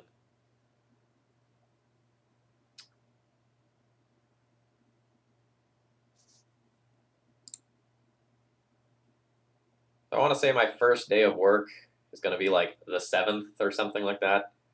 So like next week, my girlfriend's going to be out of town for a good portion of it, doing like some training for work. So I expect to do a lot of like streams at some point next week. I don't know if it's going to be like every day or anything, but like I want to get my sub numbers back up to a respectable level.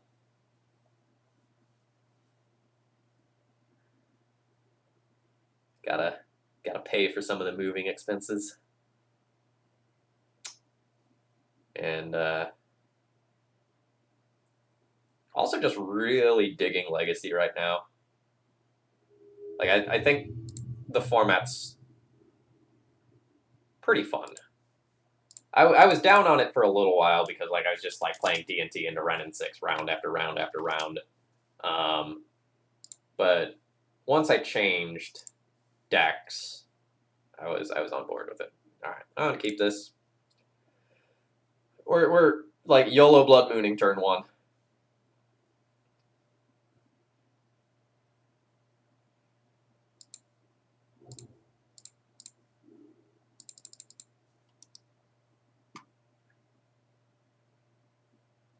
Oh no, like Ren and 6 is an absolute beating for D&T. Son of a gun.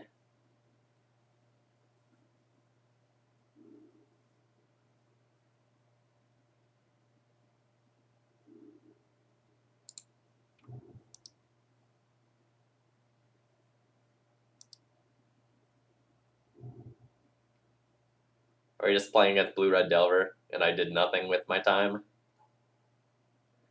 Well, that sucks. Hopefully this resolves. No. Alright, so this one's probably lost.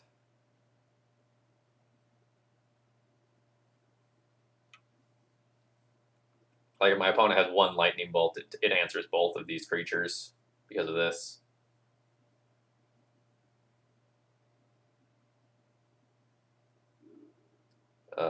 Drawing a Chalice of the Void would be stellar. Drawing a Trinisphere would be great. Drawing a Chandra would be good. Drawing a Karn would be acceptable.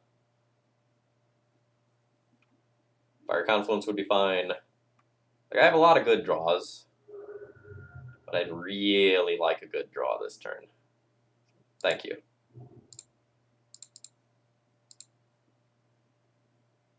Now, if this doesn't get forced, now things are fine again. Because this is probably sticking around for the rest of the game. Please. Please, I have a family.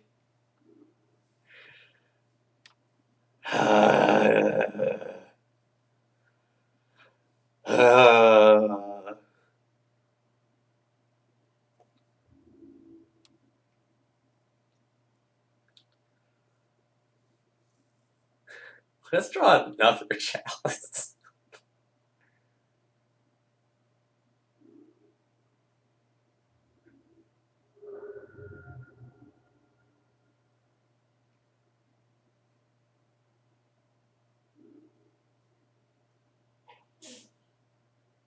Okay, that's great. That's great.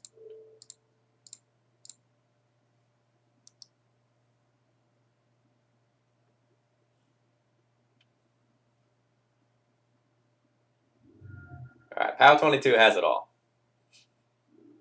There's nothing I can do.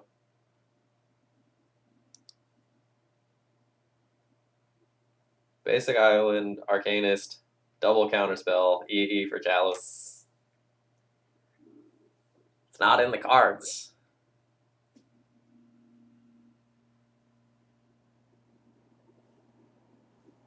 Then, like, the preordained gets to shuffle away the bad cards from the brainstorm. Strong. I'm not on a fast clock, but I'm in terrible shape. I'm in such terrible shape that I am just going to ram this into a daze. I can't let them just keep brainstorming every turn. A Force of Negation, that's good to know about.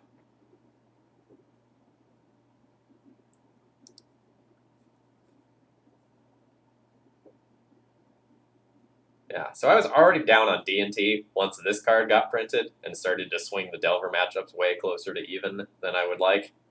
And then they got, like, Renin 6 as well, and Plague Engineer, and things got scary. Not a happy time.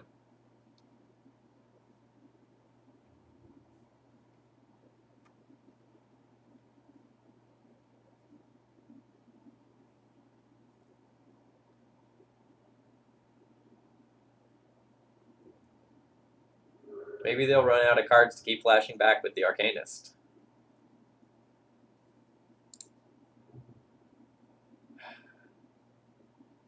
I mean, I am going to try the Bolt test, see if they actually have one. They've got to have one. Yep. So that means this is a dead card for a little while.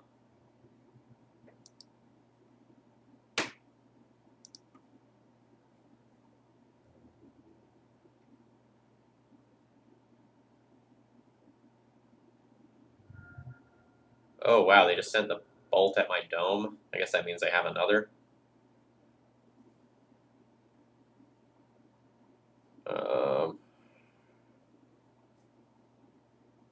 So I don't think I play the War Boss. I think I just wait till their turn and then abrade this to play that around a Spell Pierce.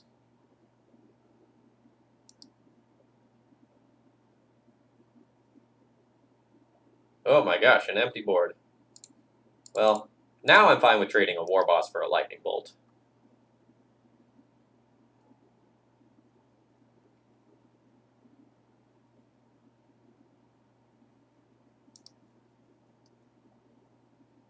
So it may be that my opponent has a handful of cards like Thoughtseize or Gurmag Angler or something.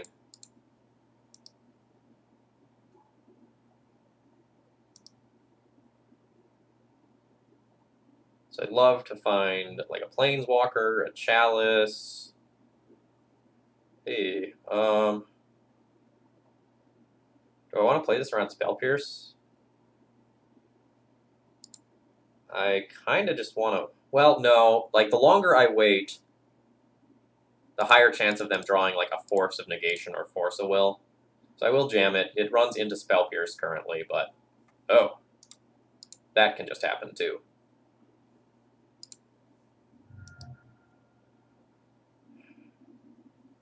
Alright. So now most of the worlds where I see myself losing involve my opponent drawing like a basic swamp and getting access to their black cards. Nice. I do not need to cast Blood Moon.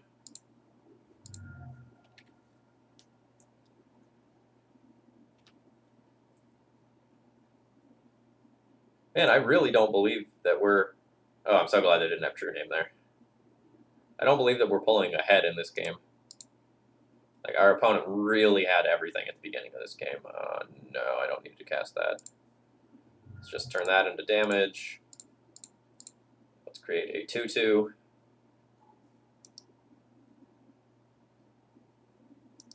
And now, like, Chandra is threatening the emblem, which ends the game in 3 spells. I have 2 in hand currently.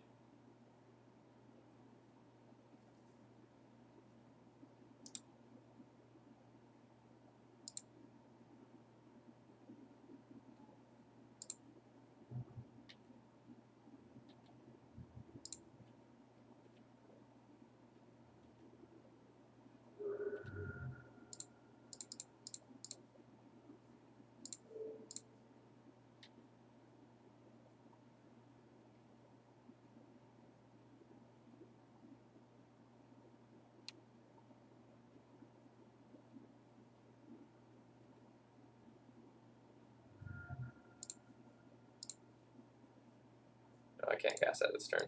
Trinisphere. Well, they're dead to literally any spell, and I don't think they can quadruple bolt me. Alright, good stuff. Super surprised I won that game. Alright, so we are playing against a 3, potentially 4-color Delver deck. So Karn's really bad against the Delver decks because it doesn't impact the board immediately. So I usually just board in my bridge and board out the Karns. And then a lot of times I'll just like run a couple of Scab Clans to fill in gaps. I don't really like playing Trinisphere when I'm on the draw versus Delver decks.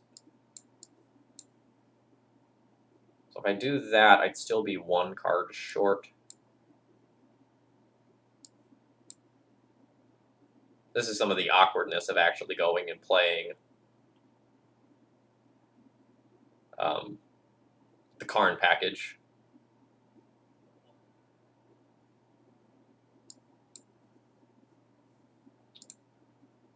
The Lord Muffin, thank you very much for following. I hope you're enjoying the content.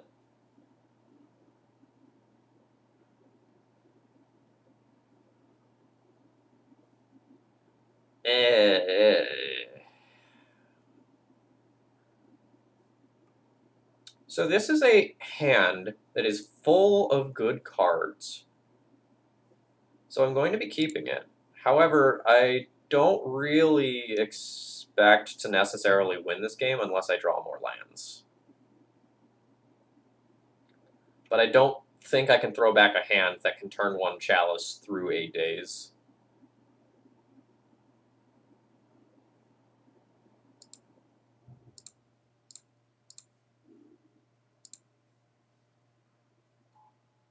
Alright, so that just resolved. That's nice. That may just mean that my opponent has like an Abrade or an EE or something, though. Yep.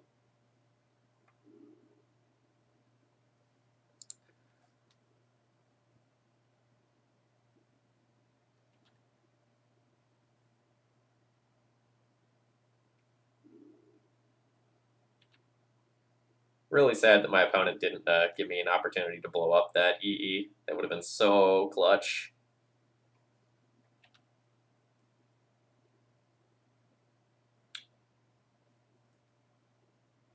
No, you didn't miss the 4-color loam stream. That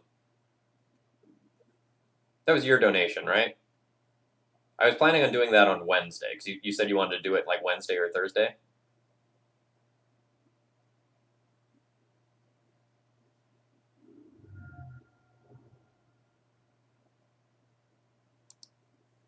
Yeah, so do you have a preference? I can do it either. Um, I was thinking Wednesday, either like after breakfast for me or after lunch for me. Do you have a preference for that? So like either 8 or 9 a.m. Eastern, or maybe like noon or 1 Eastern.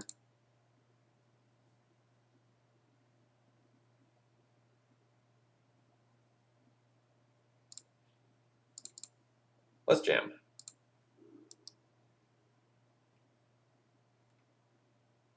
Like if I get dazed, I get dazed. But like the upside of this resolving is so huge.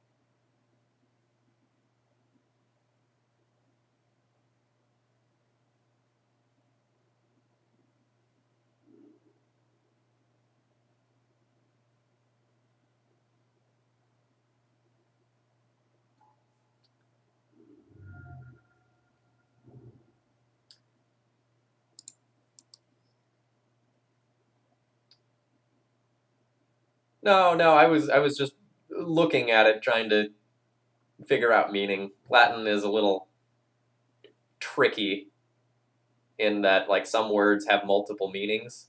Ooh, Plague Engineer and Goblin's really good. Yeah. All right. When Wednesday will work then. Um, I'm just gonna play the Rabble Master and have it sit on the board as a 1/1 though, because if I get to remove that by like Chandra minus on it a turn or two down the line, it's so much better to just have this in play already. Google's historically very, very bad at Latin. Basically, the reason why is that Latin has a whole bunch of endings that are very contextual and have multiple meanings. And Google basically poops itself when trying to get all the syntax right. Um, a lot of languages, like say English, for example, use word order to determine like whether something is a subject, a direct object, indirect object, and whatnot. Not so much with the Latin.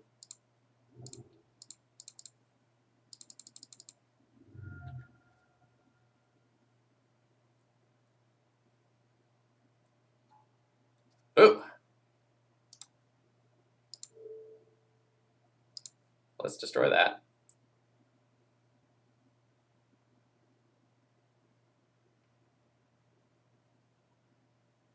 Lightning bolt the Rabble Master in response. That's fine. Like I still have a Planeswalker on board. And another in the hole.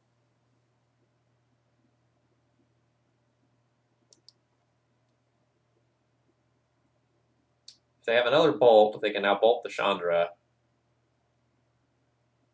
But then unless they have a 6th land, that means I just get to resolve the next one.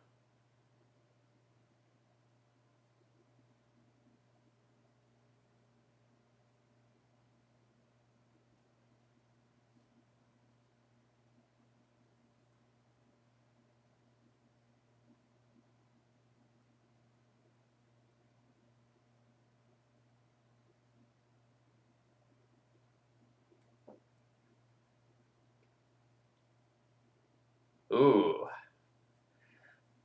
I like the look of that. That bodes well for me. Shuffle with the Ponder, even better. So there's 6 lands. They can play another spell.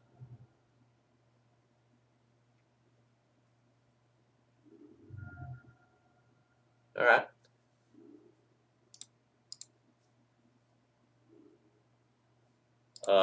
Yes, I will cast Ensnaring Bridge. Thank you.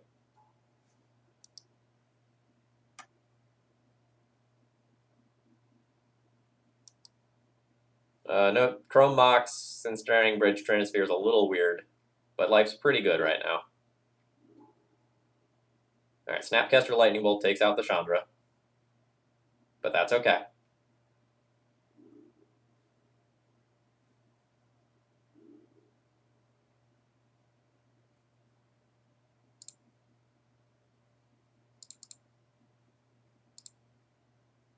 So this Scab Clan is going to sit here and stare at this Snapcaster Mage awkwardly for a little while.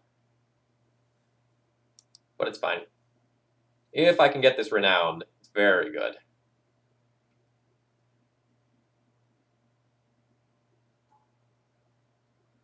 Yikes. Yikes. Multiple EEs, not just one.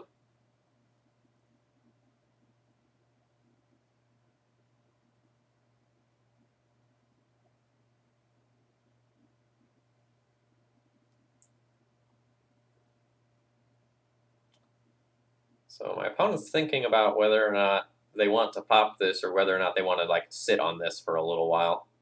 I think you just pop it and start hitting.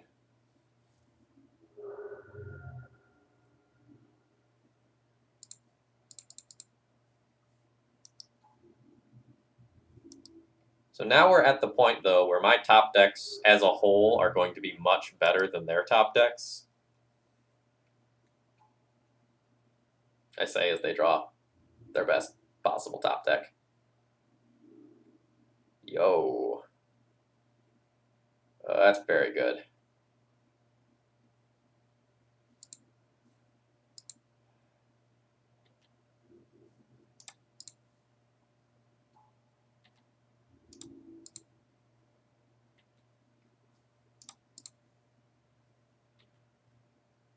So Snapcaster will trade for Rabblemaster. Goblin will trade for this. And then I'll Fiery Confluence. Alright. So 2 damage to each creature, 2 damage to each opponent.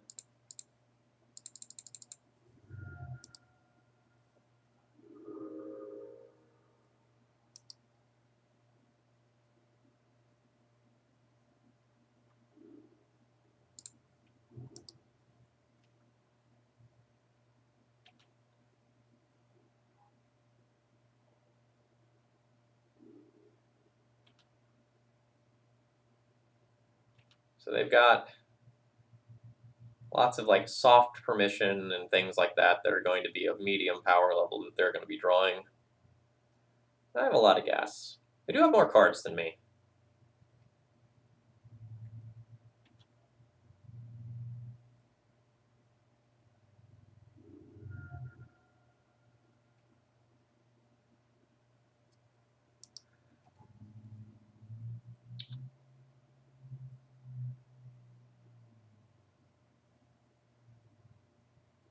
Ugh, this is super unfortunate.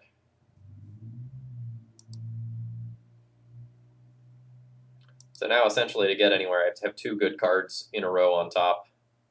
Oh wow, my opponent's just brainstorming now? I don't know about that.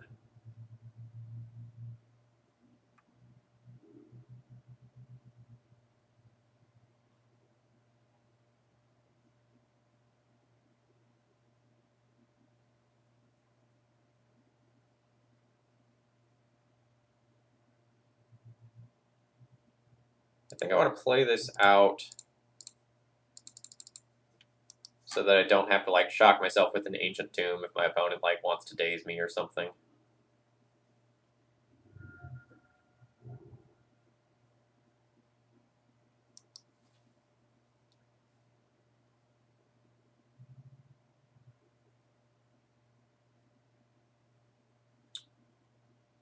And I don't know what my opponent has, but I really feel like this is a Fate Seal into Oblivion sort of situation.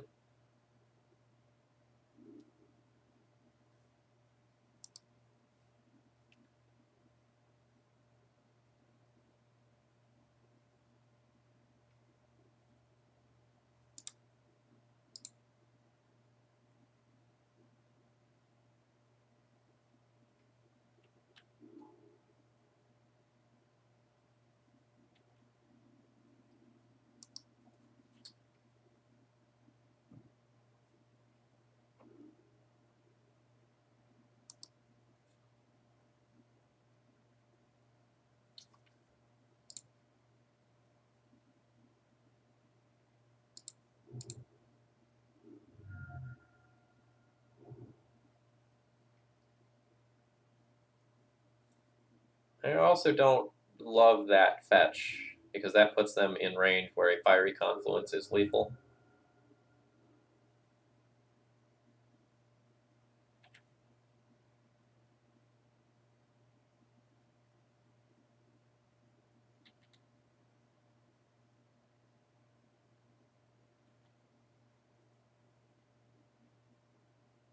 Jace target themselves.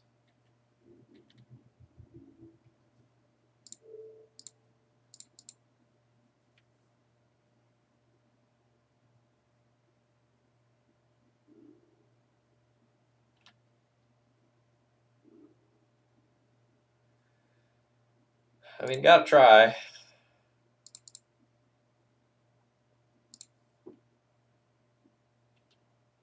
It's really better for me to like wait and try to get a couple of cards at the same time and like try to force something through. But I don't think I have the luxury of time on my side in that regard.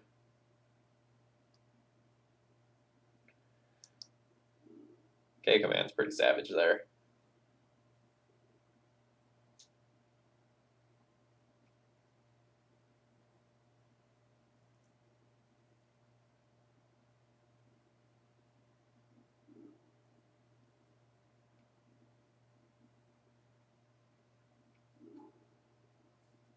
They have another creature they can bring back? Plague Engineer in this game? It was.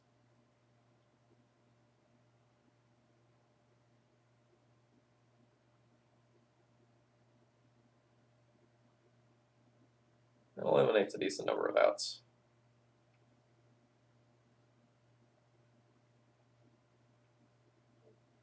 Oh, interesting. I'll discard a Chrome Box.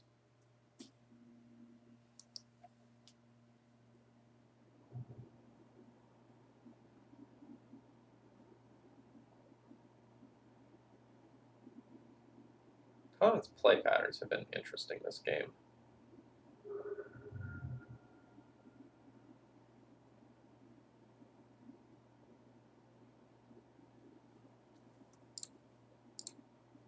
Well, I guess I can just tap all three of my red and do it this way.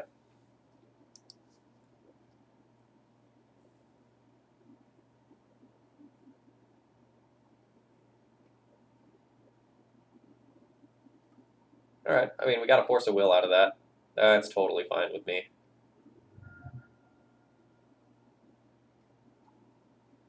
Alright, Snapcaster Lightning Bolt, and I'm dead. That's unfortunate. Were we anywhere close to my Chandra? No. Alright, so we get another game. On the play, the Trinispheres are better. I'll probably bring those back in. My opponent's also a little more controlling than I thought they were. So I can consider bringing the Karns back in.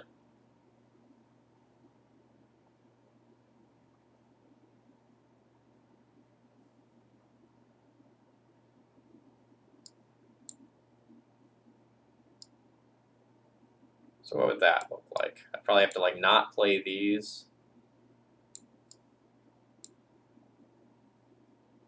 Play the Karns.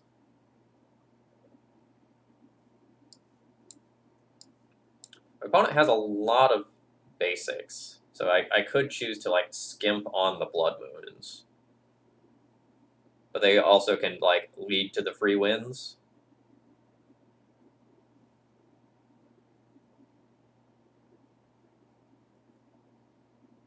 Karn has the upside of also shutting off those EEs, which were a little annoying.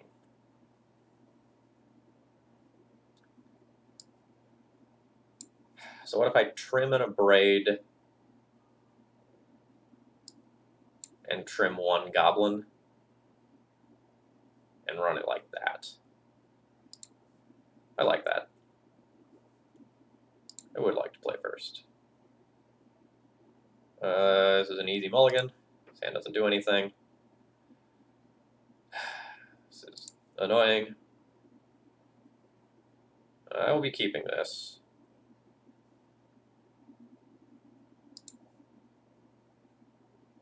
So this is going back.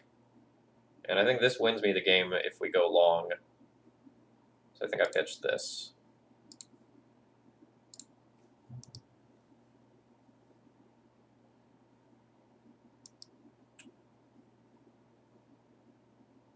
So I'd really like to draw a soul land to do this on turn 4.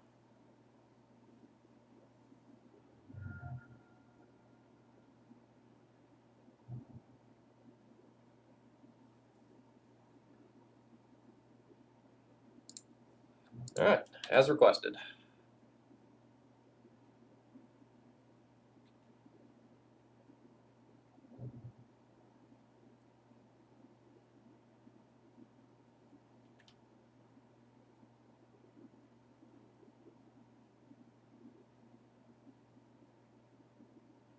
I think Trinisphere is better than jamming Karn here.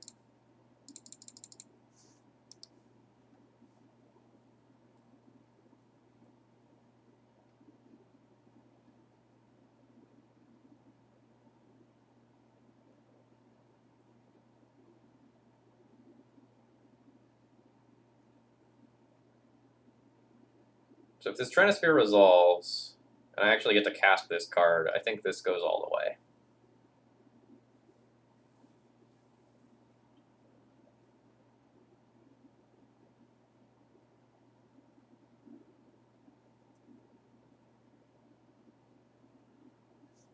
Force of Negation. That's okay.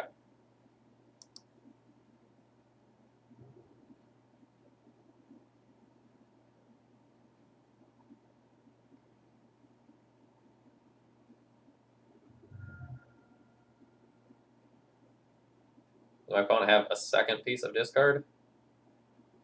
Otherwise, that makes no sense to me.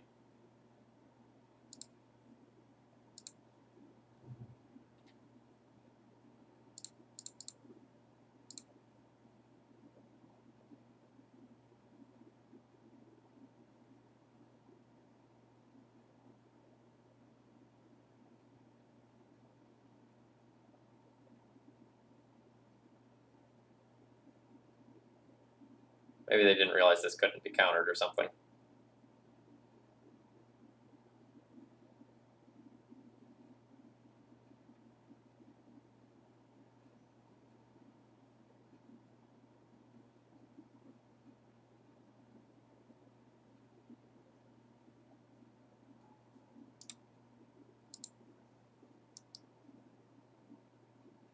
Like this thing has... Oh, they have a Hydroblast, I see.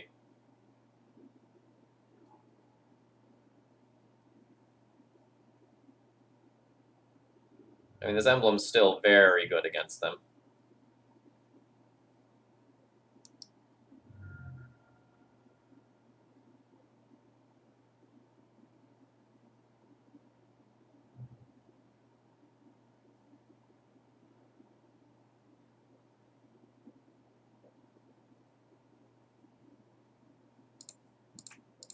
I think I'm going to run this Blood Moon out now and try to cut them off of black. It's very possible that, like, Snapcaster Hydroblast just takes out the Blood Moon, but I'd rather the Blood Moon go down to that than to this Chandra.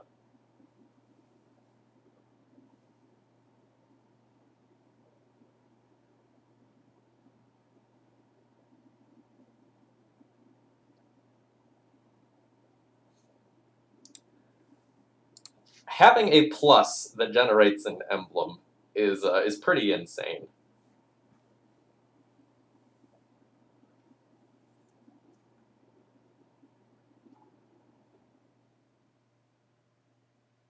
Alright, so there's the Snapcaster Hydro... Oh no, Snapcaster Brainstorm. Really? Do you just have a swamp in hand naturally?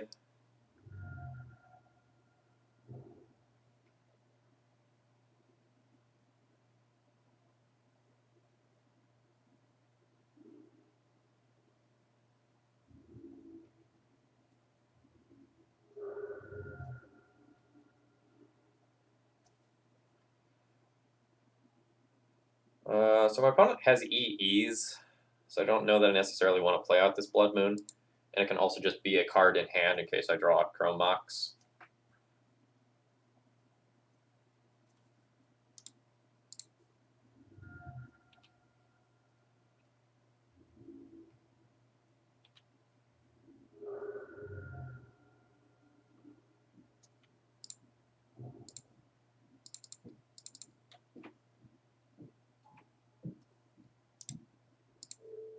Gotta try to clear the board. It may mean that, like, a lightning bolt just trades for this Chandra, though.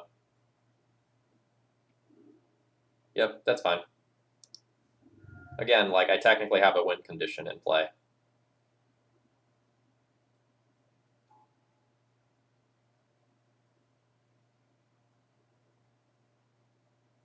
Yeah, that Jace just has to tick up every turn.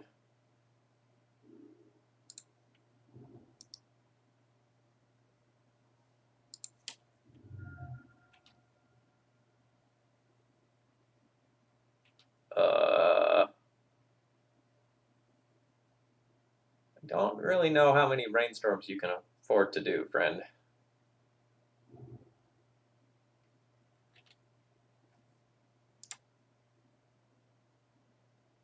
Like, we have 5, 7, 9, 11, 13 ultimate. So, like, you're racing the emblem right now with Jace, but every derpy little idiot I play is something that has to be answered.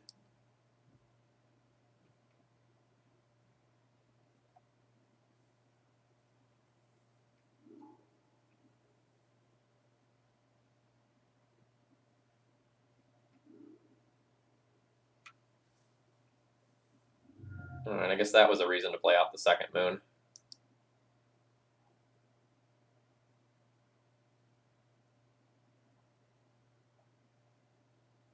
I've played against a lot of run and sixes recently. Not today, though.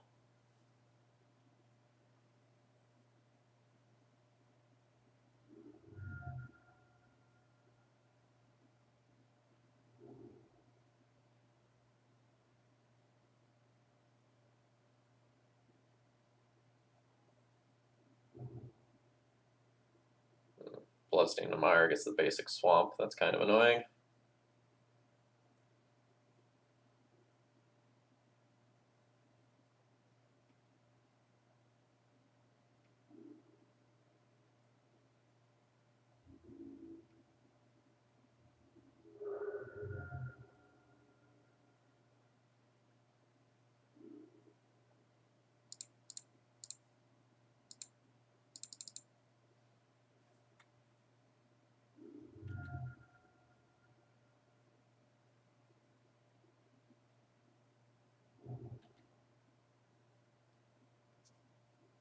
I'm going to hold this in my hand for K command reasons.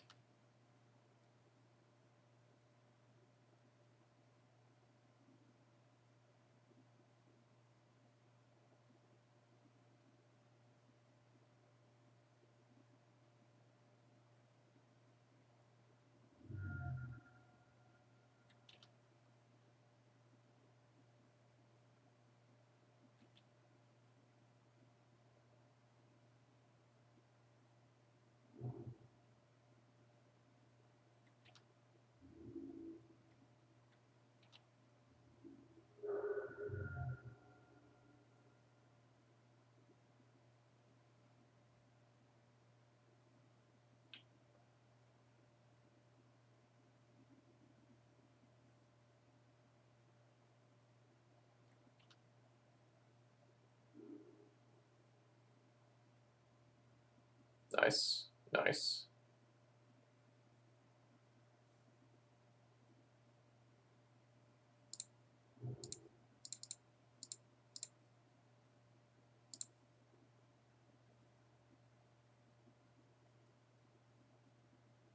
So Snapcaster Force of Negation gets this.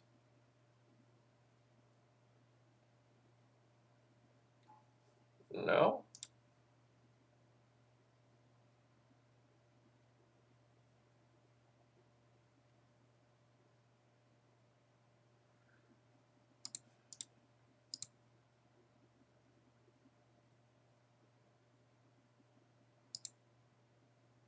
Just intending on, like, Snapcaster Culligan's commanding whatever I tutor up.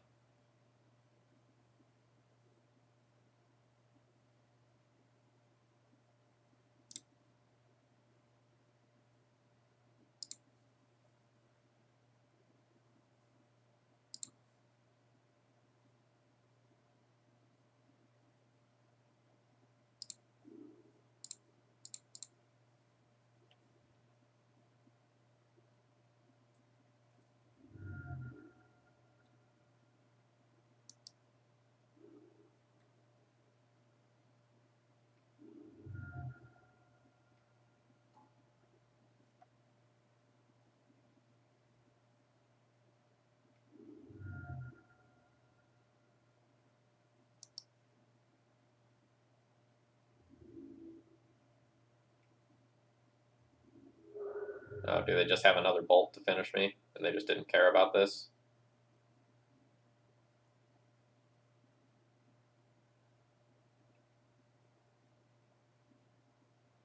Ah, sacrifice a planeswalker, I see.